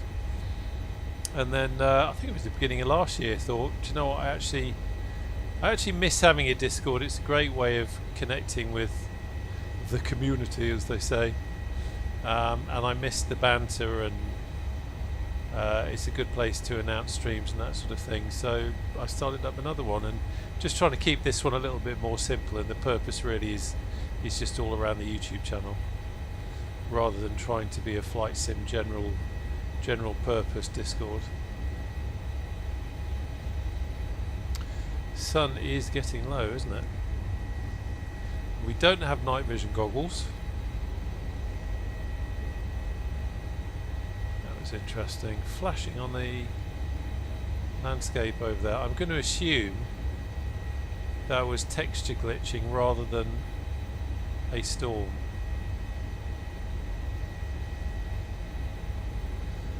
Wind is now 20 knots just off the nose, so I do need to be careful.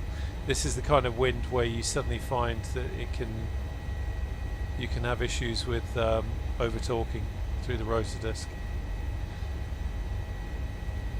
Blimey, we've just been buzzed by a fast jet, and I had the wrong screen selected.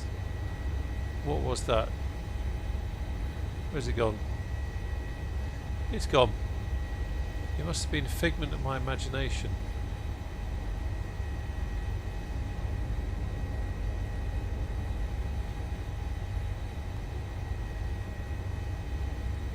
It's the heat. I'm starting to imagine things now. Oh no, there it is again. It is TTV on TV, flying an F-22, or in my case, a very aerobatic tube liner.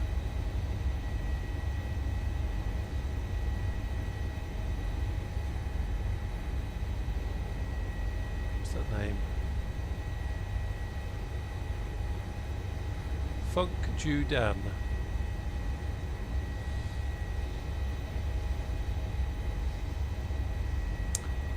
Okay, so we're not. We've made some good progress again because we're not getting the distance information. It's not ideal. I've also noticed. You see the map? It's almost like 3D. It's almost like the objects on the map are actually planted way up in. Yeah, there's something odd going on there. But that's where we're heading. I do have sometimes get an awful feeling that I wonder if yeah, it's doing it there as well. I wonder if maybe things are starting to break on this after all. See, it's got the destination over there, it's nowhere near there, it's more kind of around here, but we can see we're getting closer. You can see the Murray Firth over there. Inverness will just be on the other side of these hills. So we're not far at all.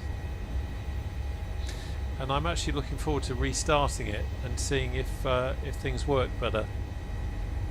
I just remember, I think it was might have been my loop deck. I started my loop deck and there were a couple of sounds in the cockpit, and I remember thinking, I wonder if that's messed with something, and I thought, no, it'll be alright. Famous last words.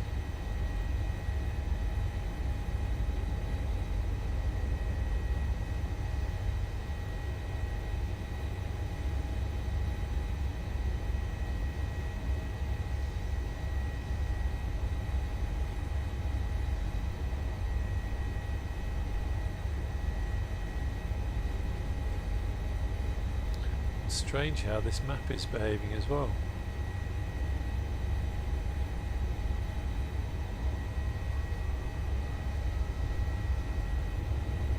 Very odd.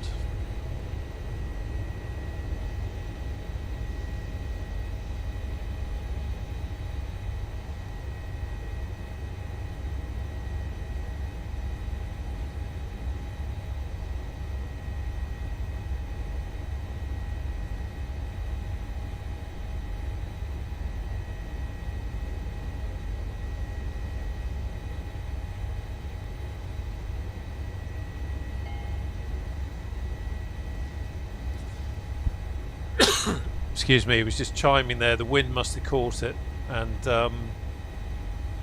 started over talking a little bit.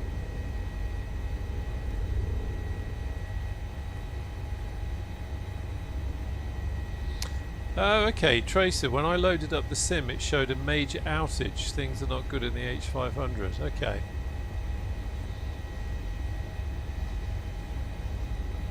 Mind you, that shouldn't affect the mission.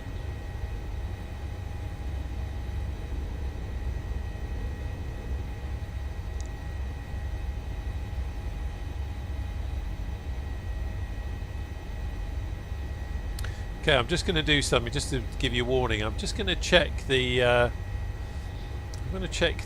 intro video because it played strangely at the beginning of the stream. I'm just going to quickly run it. We're not starting again or anything, and we'll be back in a second. I just want to quickly check it.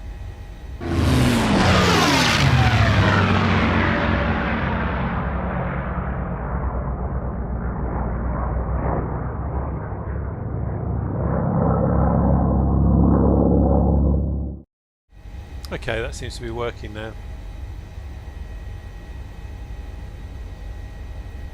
How very odd. So we can see Inverness on the nose. I'm just going to put a little bit of a descent command in, just so we can start losing some of this height. And it's now 35.6 degrees in this room.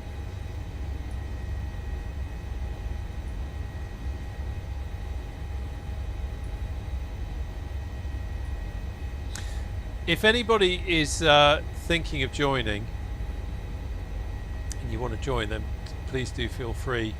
This is the Western Europe server.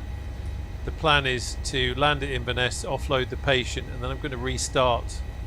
I'm going to restart the sim and start another mission from. I'll probably go Inverness this time, Inverness Airport. And see if things are working.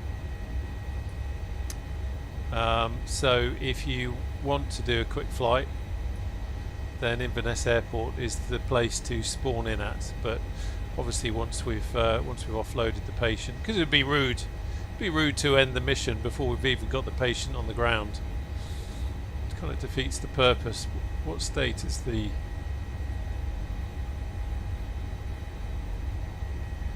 Okay. So interesting. The patient condition has improved on the life score level. So we're now at 52, but we can see he's now been assigned emergency code 1, which means immediate risk of death. So he is not in a good way by any stretch.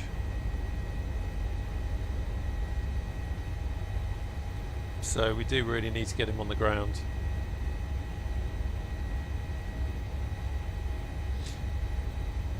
No problem, Mazinki. It was wonderful that you could join us. Always nice seeing some familiar names up in the sky.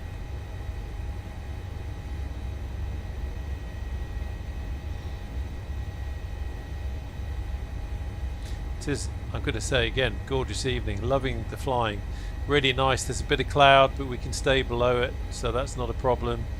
We have got a little bit of wind. We've got 23 knots from 252 at the moment. So we're getting a bit of wind to contend with, but that's more of an issue with the overtalk rather than anything else. Right, putting a descent in.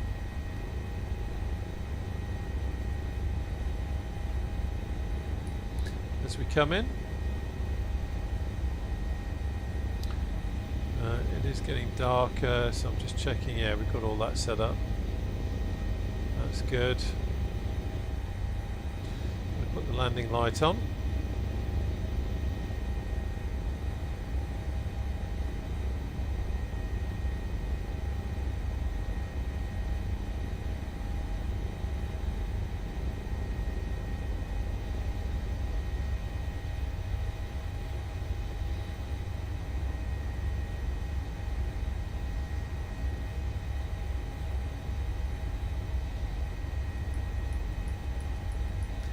That descent in.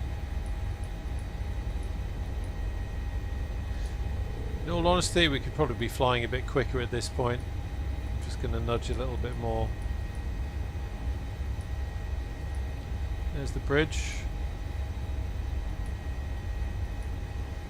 Just make out the Inverness football ground.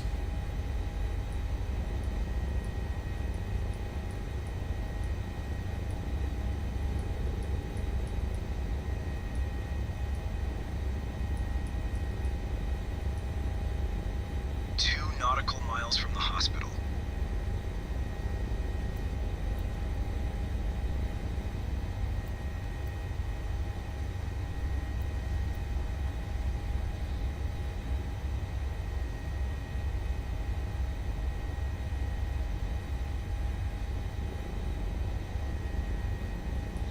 Okay, I'm going to now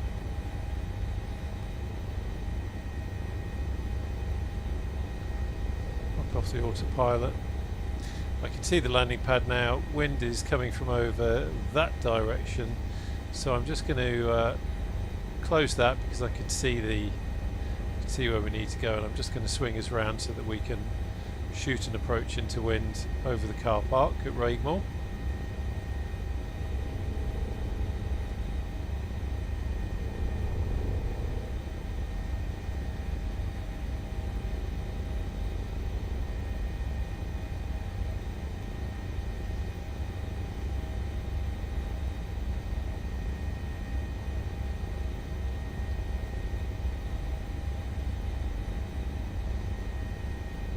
Destination in sight.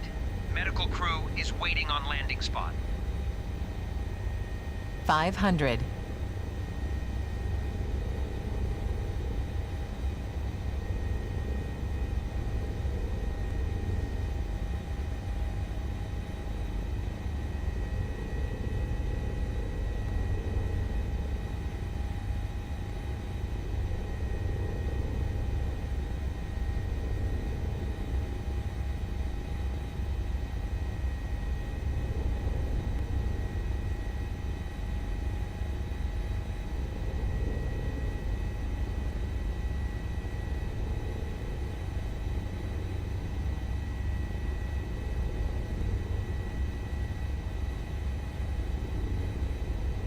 This is one of the Epic Falls landing pads. It's done a nice job of giving us some good helicopter landing pads at the hospitals up north of the border.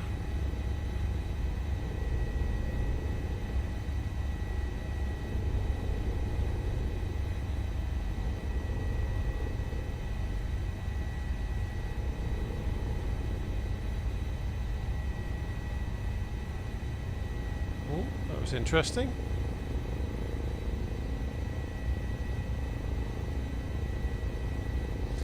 That could have been something to do with the wind. It suddenly dropped.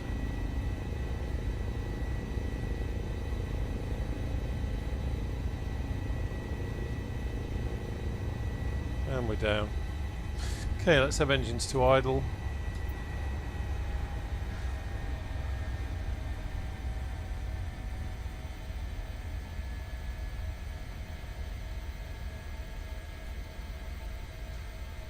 Get that open again.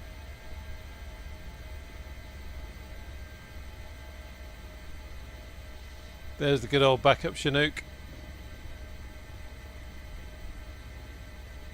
Ooh, backup Chinook about to give that fella a haircut, I think. With its dippy blades. He looks a bit worried, doesn't he? The guy with the shades doesn't care. But the guy with the gurney there has a slight look of concern about him.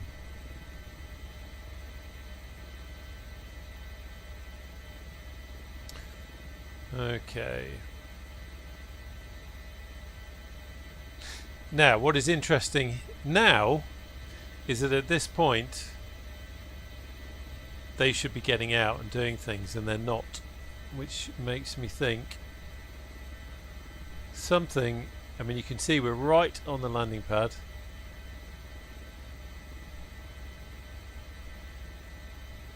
Engines are in idle. And they are not getting out. Okay. Seeing as we're going to restart anyway, this shouldn't be an issue. Let's go for...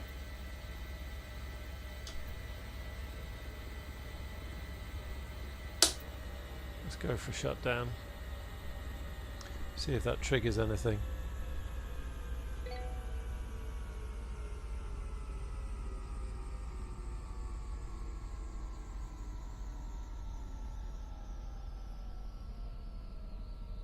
Well, I think it's safe to say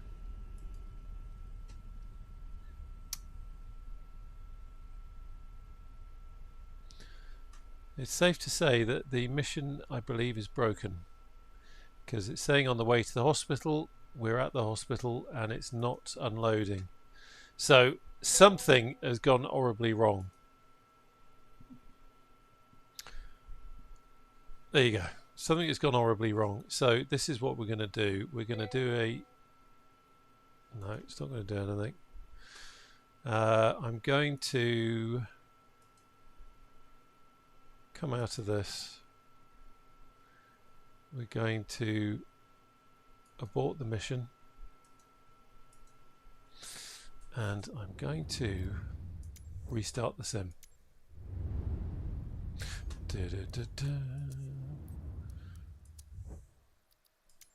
At this point I should really play some holding music, but don't have any.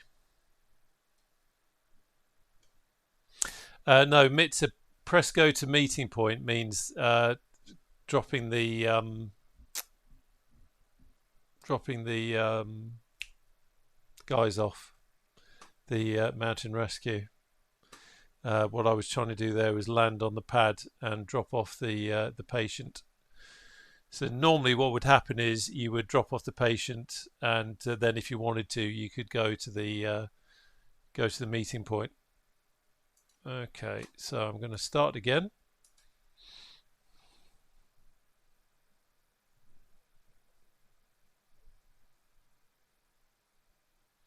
Sim is reloading. This time I've got all my bits and bobs set up, so I don't need to open anything. So fingers crossed we can start the mission, and like I said, anyone who fancies flying along and hasn't joined yet, we're going to be at Inverness, EGPE, firing up.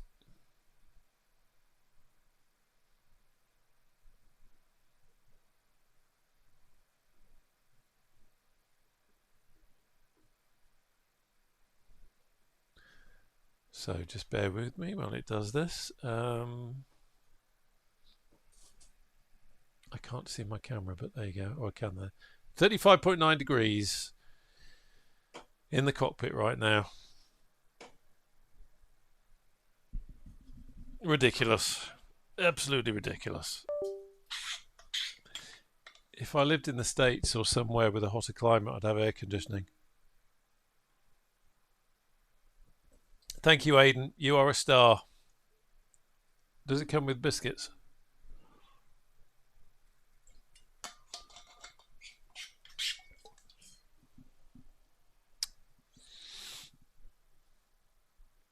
Right. Okay. Okay. So we're going to start at Inverness. Oh, there's Ron. Oh, Ron. I don't think he's into the helicopter so much. Lovely guy. Okay, yeah. Wonder where I can... There's Bristow's. So I'm going to start at Bristow's. We'll load in there.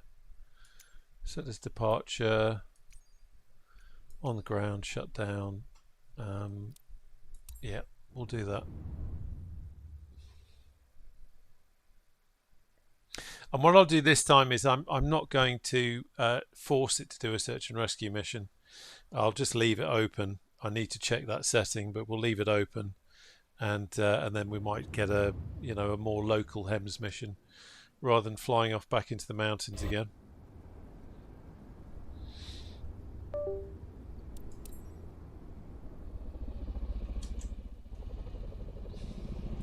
Right. There we go. Okay, that's all set up. Let's get rid of the webcam. Let's open the tablet. Okay, that's not a good sign. So we've got, they are set to that, and that is all dead. So we'll restart. Yeah, there's definitely weird things going on with the H145 now. I noticed that I did a video the other day looking at some scenery, and the helicopter seemed to be behaving a little bit strangely. And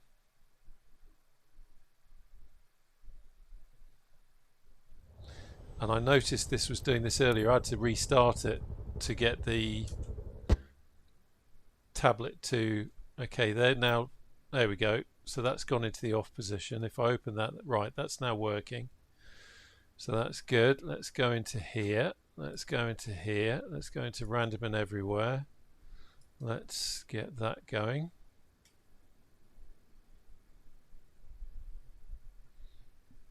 Definitely losing the light a bit, aren't we?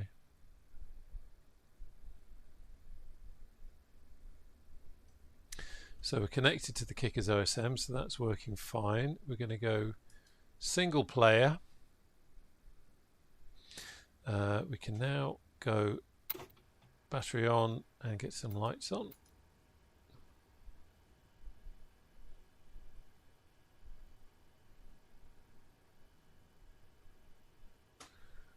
Power up test.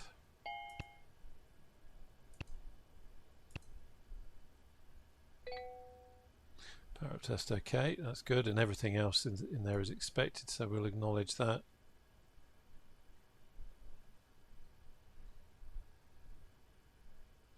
So that's all good. I now get the mission radio on. Hey, good morning all. Ready for the missions? Hey, Frank. Good morning. Good morning, Frank. Hi, Captain. Helicopter is ready to fly. Logbook filled and signed. Fuel tanks are almost full. If you need refueling, please ask. Okay, we got call to connect. Oh, Thank someone you, doing Frank. their Check. someone doing their PT. Well done. Custom mission. Oh. Custom mission. Type disable. So I'm going to go all missions. Just waiting for that to finish.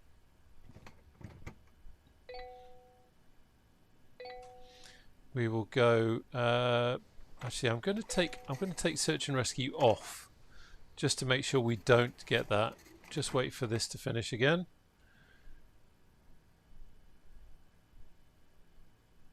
And then we go back to main screen and receive new dispatch. Gondola fallen from a cable car, injured have been reported. Okay, that's a bit different.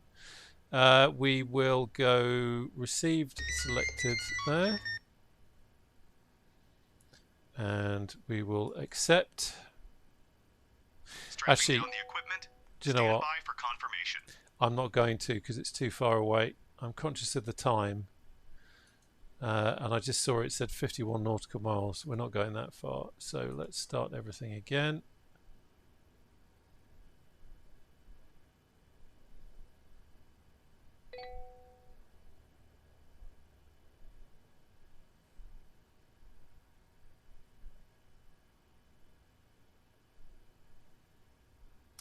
There we go. I'm going to wind that in a bit closer.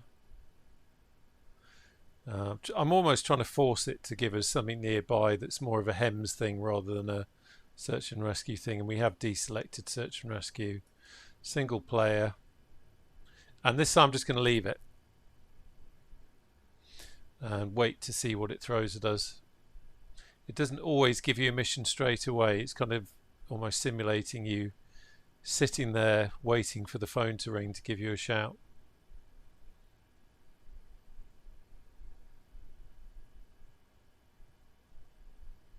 The suspense. Mr. What setup do you use? I've got a Warthog grip on a 15cm extension to a Virpil Warbird base. I've got the Thrustmaster TPR pedals, and I have got a Virpil TCS Rotor Plus or Plus Rotor or whatever it is, collective with a Hawk 60 grip. That's what I'm using.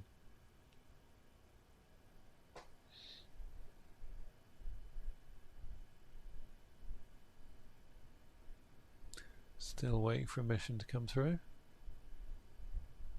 Can sometimes take a few minutes. It does, and you can change the speed at which that happens. I'm almost tempted to get the engine started actually to save a bit of time. Should we start the engines? Why not?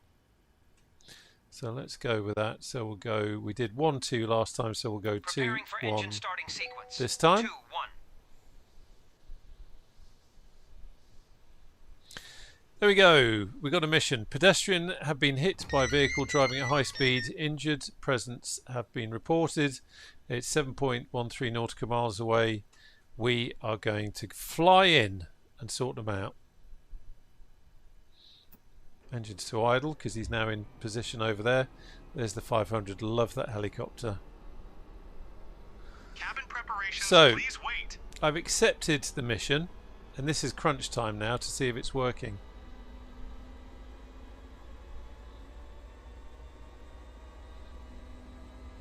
We've got a blue line on there.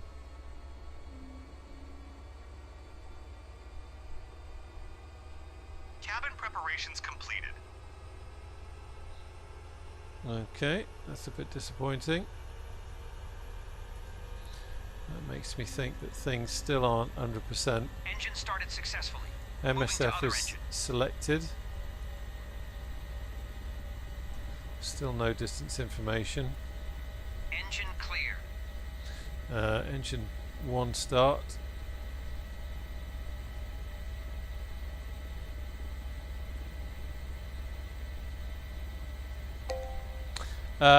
No, I've never had any issues with this collective. It's they're not cheap, so it took me a while to pluck up the courage to buy it, but so glad I did. All engines started successfully. Okay, that's all good.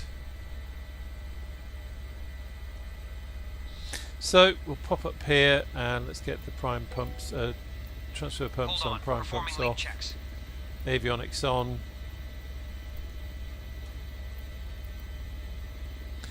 That's all good. Get the strobe on, landing light on. Let's turn on the lights because it does seem to be getting a little bit dark.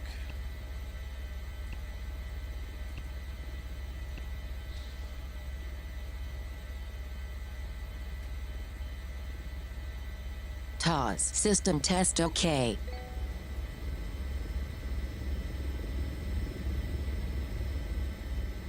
Now that's interesting. Okay, all good. That's interesting.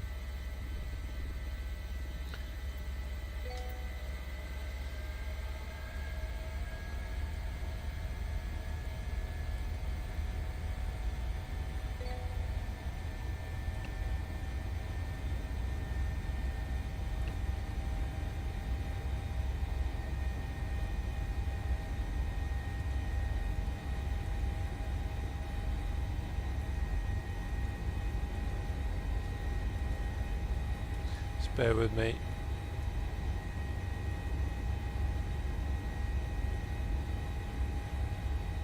Just noticed it had gone, it's saying Garmin, but I've got MSFS selected.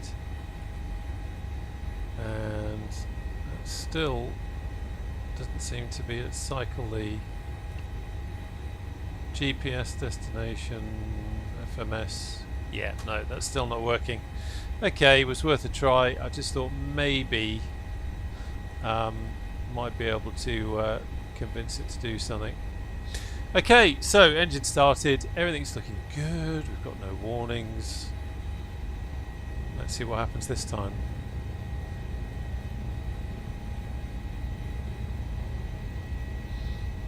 Yes, it is. It's really good. I used to use a throttle lever on my Bravo for collective, and it kind of did the job, but it's nothing quite like using a proper collective bolted to your chair. Like I say, it's not cheap, especially once you start buying the chair bracket and all that kind of thing, but the immersion is fantastic, and I do not regret for 1 second buying it.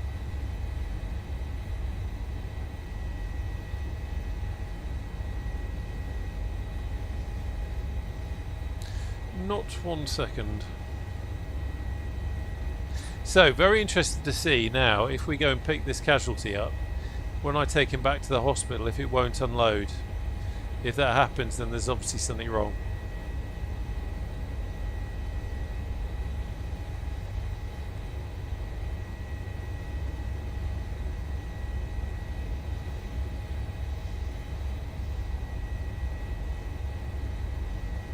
And the next time I stream, it might just have to be normal helicopters flying. None of this trying to save virtual lives routine.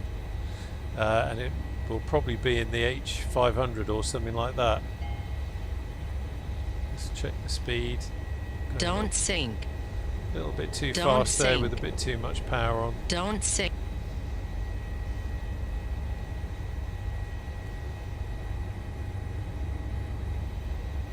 Ambulance with no paramedic. Police are on the way to the Don't accident sink. Don't sink. Okay, so a little bit more information coming there. Ambulance and police on the way, and like I said right at the start of this stream, they will actually be on the way. They will be going to the site and we'll probably see them, hopefully.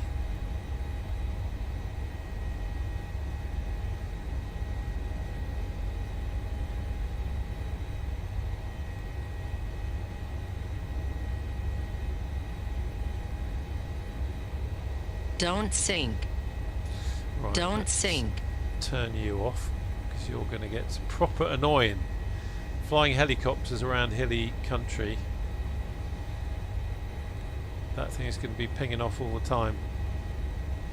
And we've got reasonably good visibility, so we don't need to worry about that.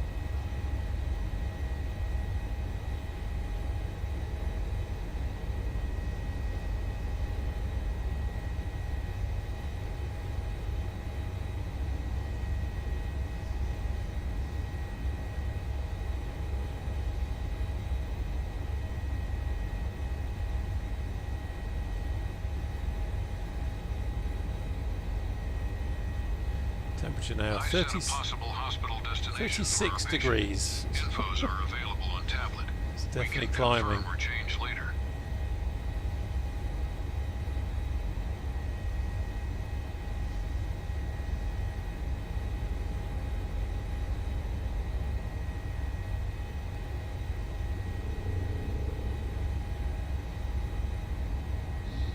And we're looking a little bit of a pink sky. Kudos to the guys who are still flying along. It's good to see you. 2 nautical miles from accident area. Okay, so it's just going to be on the other side of that hill. What's the wind direction? Okay, so I'm going to come round this way.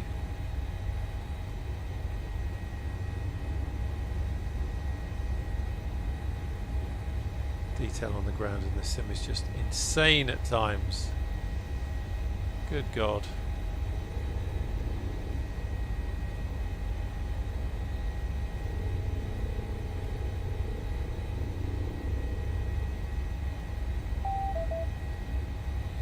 Ambulance crew on the scene. It seems there are 2 casualties. An ambulance with no critical care paramedic. We will check and stabilise both.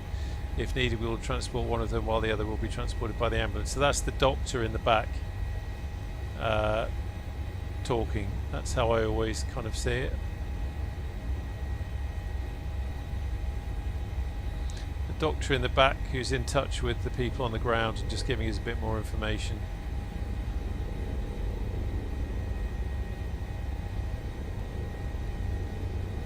Rear crew, we are approaching the landing site.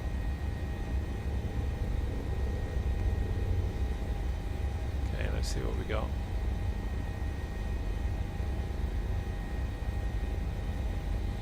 I have the smoke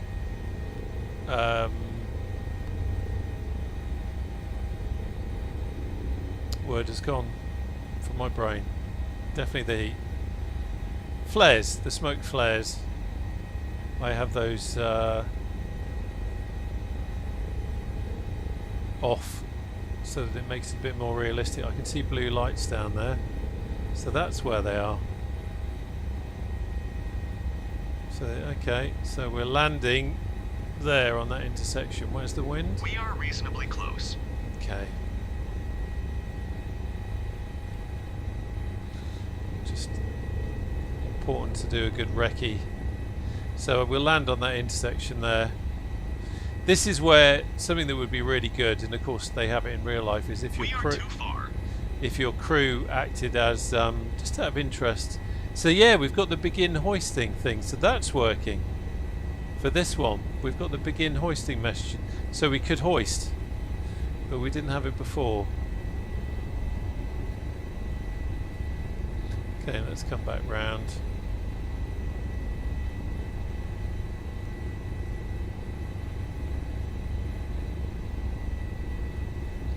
And we'll just land in that intersection.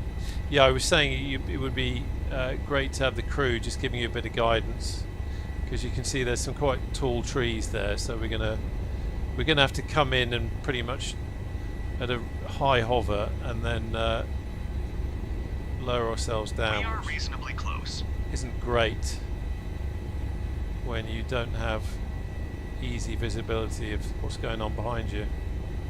We do have a camera. Just going to try something else just for fun. Hover mode now working. There you go. That's interesting. Hover mode now working. So autopilot seems to be behaving itself, but we still don't have the distance there, so that's a little bit odd. Okay, so I'm just going to nudge us forward a bit. Let's get the camera. I never use the camera because, to be honest, I actually find it almost gives you a false impression.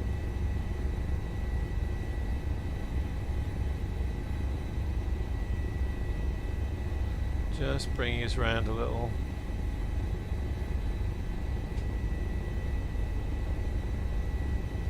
Let's float over to the left a little bit, just to arrest that rotation. How are we looking on here? That's cheating a little bit, but I'm going to pretend that this is the crew giving me a bit of guidance. Nudge her forward a bit.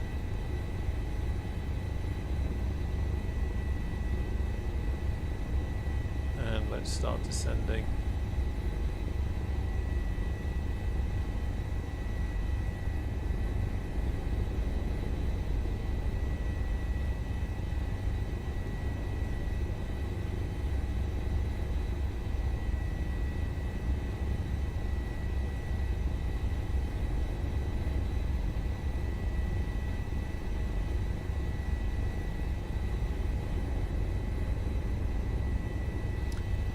Clearance over there.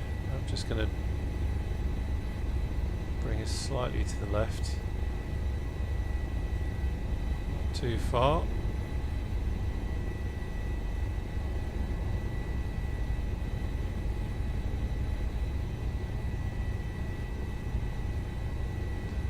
And this is the first time I've actually landed the helicopter in hover autopilot mode. Okay, there we go. Looks like it's a bit of an angle, but we're in a better condition than that ambulance.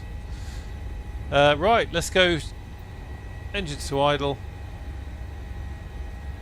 Get the VMS page back up so we can see what the engine's doing. That's interesting. There we go. Number one was acting a bit odd, but it hadn't fully taken the idle command.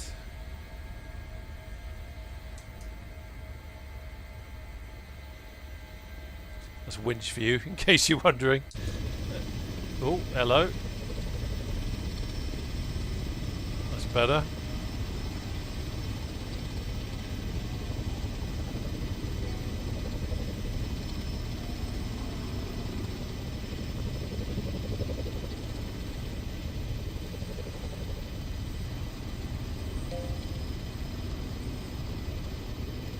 Who's that hooligan driving through there?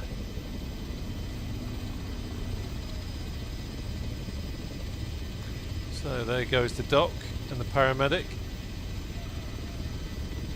Unfortunately, this was never meant to be a walking simulator, so you can see the mesh, how the mesh is coded means that sometimes they walk in the air for a few meters, but then this is the Royal Air Force, so they're allowed to do that.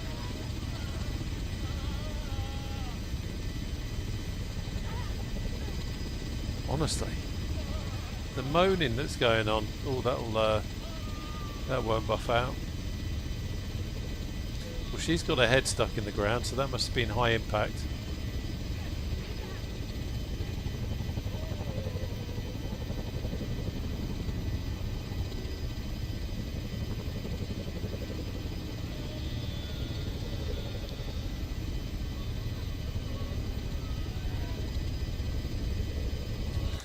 Okay, let's pick a button. Hang on. And there we go. We're back in the cockpit. Right, let's have a quick look. How are things? Everything's okay with the engines. We've got nothing warning us on the annunciator panel that we need to worry about. Let's have a quick check what the doc has said. Okay, estimated ground operation time 5 minutes. I would have been tempted to have closed down.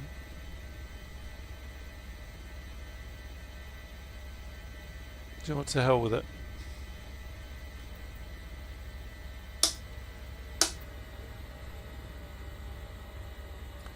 Let's close down while they're doing that.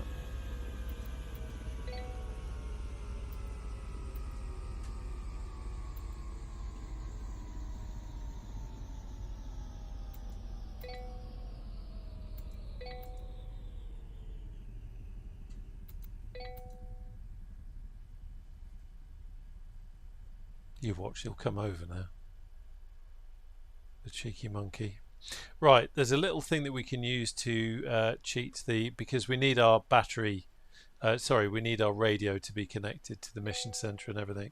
So we can flick this, which simulates that in real life you'd have a handheld radio of some sort, so you could keep in touch with the base. We don't have that in the sim, so this is what helps simulate that. And then if I turn the battery off, we should still have connection, which we do, and we do down here. So that's us still connected. We can open the door. I wish I could open the door in real life. Temperature is now 36.4 degrees in this room. So they're coming to... I knew this would happen. He's coming to get the stretcher now.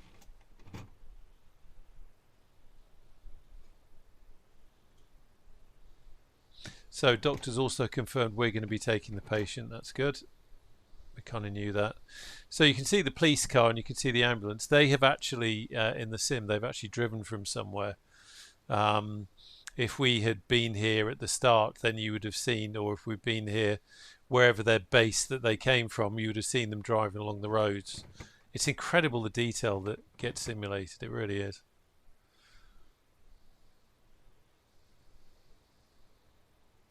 So there's our guy going to get our patient.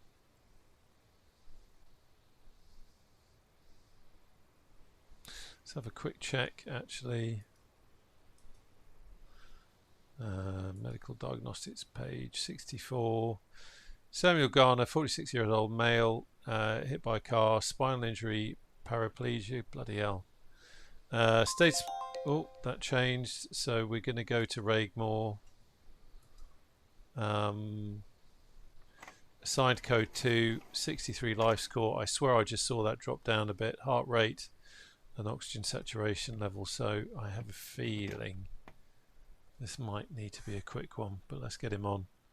Obviously with spinal injuries and things like that, we're not going to be doing any low level Patient on board. Take care. antics. Okay, let's start doing some things. Got those on. That's all good. We'll go Preparing 2-1. for engine starting sequence. Ready to fly. 2-1. And that's all good. Can acknowledge that.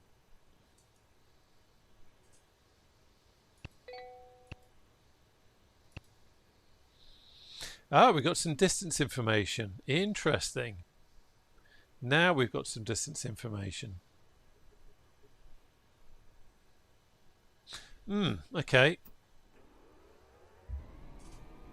M1 rising, TOT rising, oil pressure rising. That's the ambulance going off.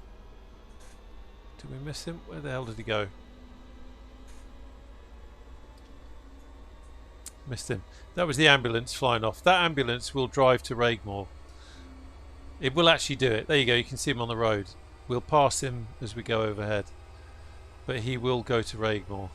All that is simulated in the Random and Anywhere mod. Absolutely amazing detail. Engine started successfully. Moving to other engine. Okay, let's get ready for engine 1. Engine clear. Engine 1 start. TOT rising, M1 rising. Fascinating that we've got distance information now. No idea what that's about.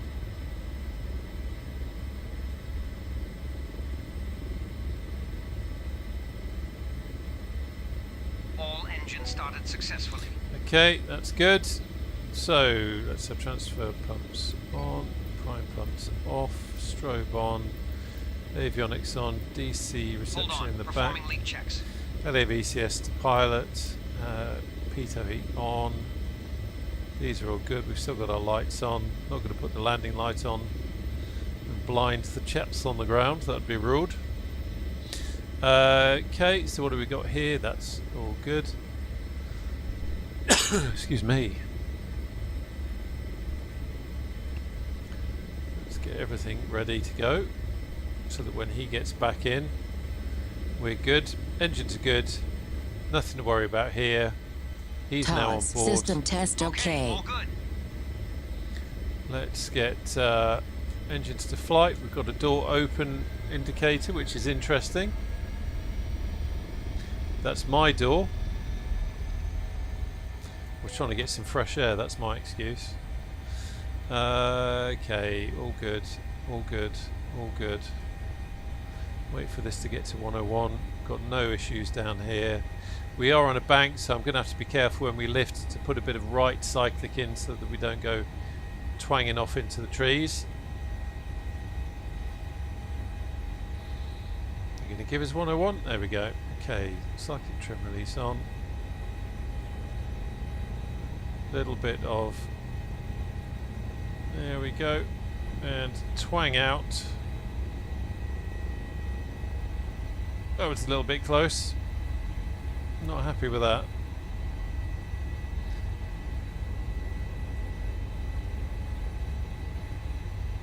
Terrain ahead. Pull up. Terrain ahead. Pull up. Terrain ahead. Pull up. Terrain. Shut up. VTOS.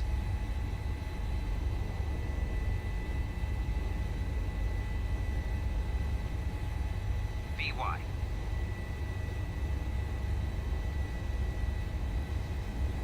So the wow, that's amazing. The ambulance is driving so fast he's already pretty much at the hospital.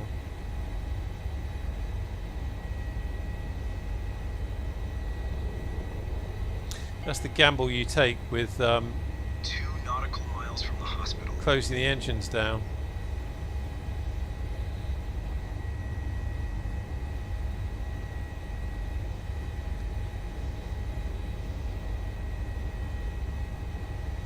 So I've got to be careful. There's some quite tall masts in Inverness. There's 2 really tall ones.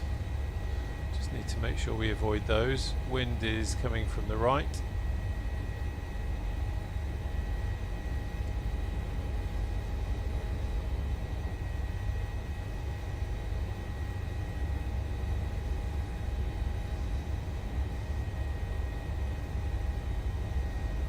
Rear crew, we are approaching the landing site. There's our mast just passing the left. Just see that. There's the landing pad. There's the mast. There's the wind.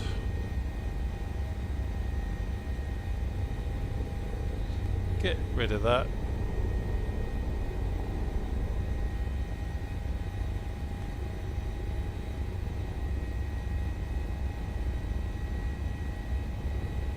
Oh, interesting.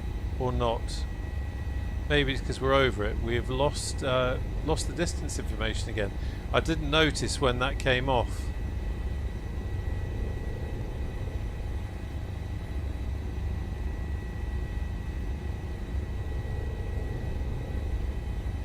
Oh, I've got an idea.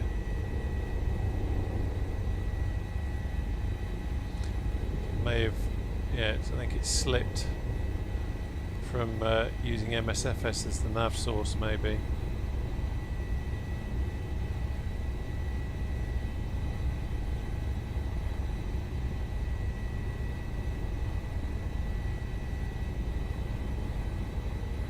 So there's the Rear crew, ambulance. prepare for ground operations.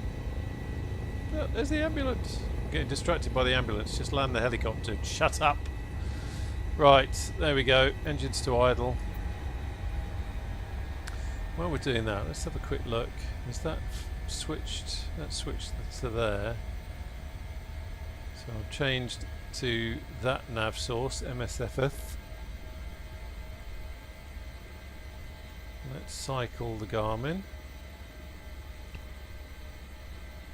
Destination 0.0 nautical miles, but that's, I guess, to be expected because we're here. Helicopter in position. Rear crew, you are clear to start operations. That's good. It looks like we're unloading.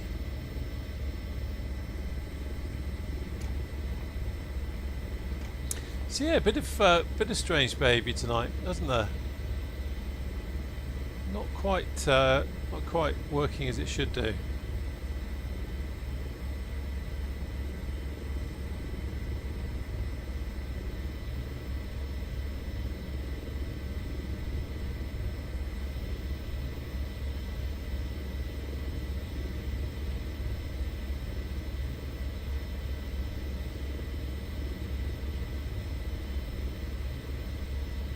Patient has been deported to the hospital and is safe.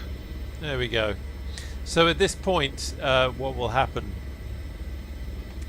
because it simulates everything, is that our crew would have to go off with the hospital crew to do the paperwork, to do the handover in A&E with the doctors there and say, we did this, we used the magic sponges, we told him to stop being such a wimp, and all that kind of stuff. There they go, off they go. And you can see there we've got a button, skip paperwork. So if I was carrying on the stream, I would probably skip paperwork and we go and do something else. But the time is now nearly 10 o'clock. The temperature in this room is now 36.6 degrees. It's a tad hot. So I'm going to end the stream and I'm going to go and sit in the garden. Try and cool down a bit. But anyway, as the doctor walks off into the distance, can I just say it's been an absolute pleasure having you on board. I'm just going to lock off the head tracking so my head movements don't keep causing problems. It's been a pleasure having you on board. We've had a couple of things go a bit awry tonight, but it's interesting that how some of it, I bet that's Ado doing his PT. Well done, lad. You keep at it. We've had a couple of things go awry, a couple of things started working again. Very odd. What I will do is I'll just flag it up with the Random and Anywhere guys. I don't necessarily think it's anything to do with the mod. I think maybe it's just weird stuff going on in the sim. But they're a lot cleverer than I am, so I'll just flag it up with them, and yeah, take it from there. So actually, I need to end the mission, don't I? So we will skip the paperwork. And where is he? Come on, get back in.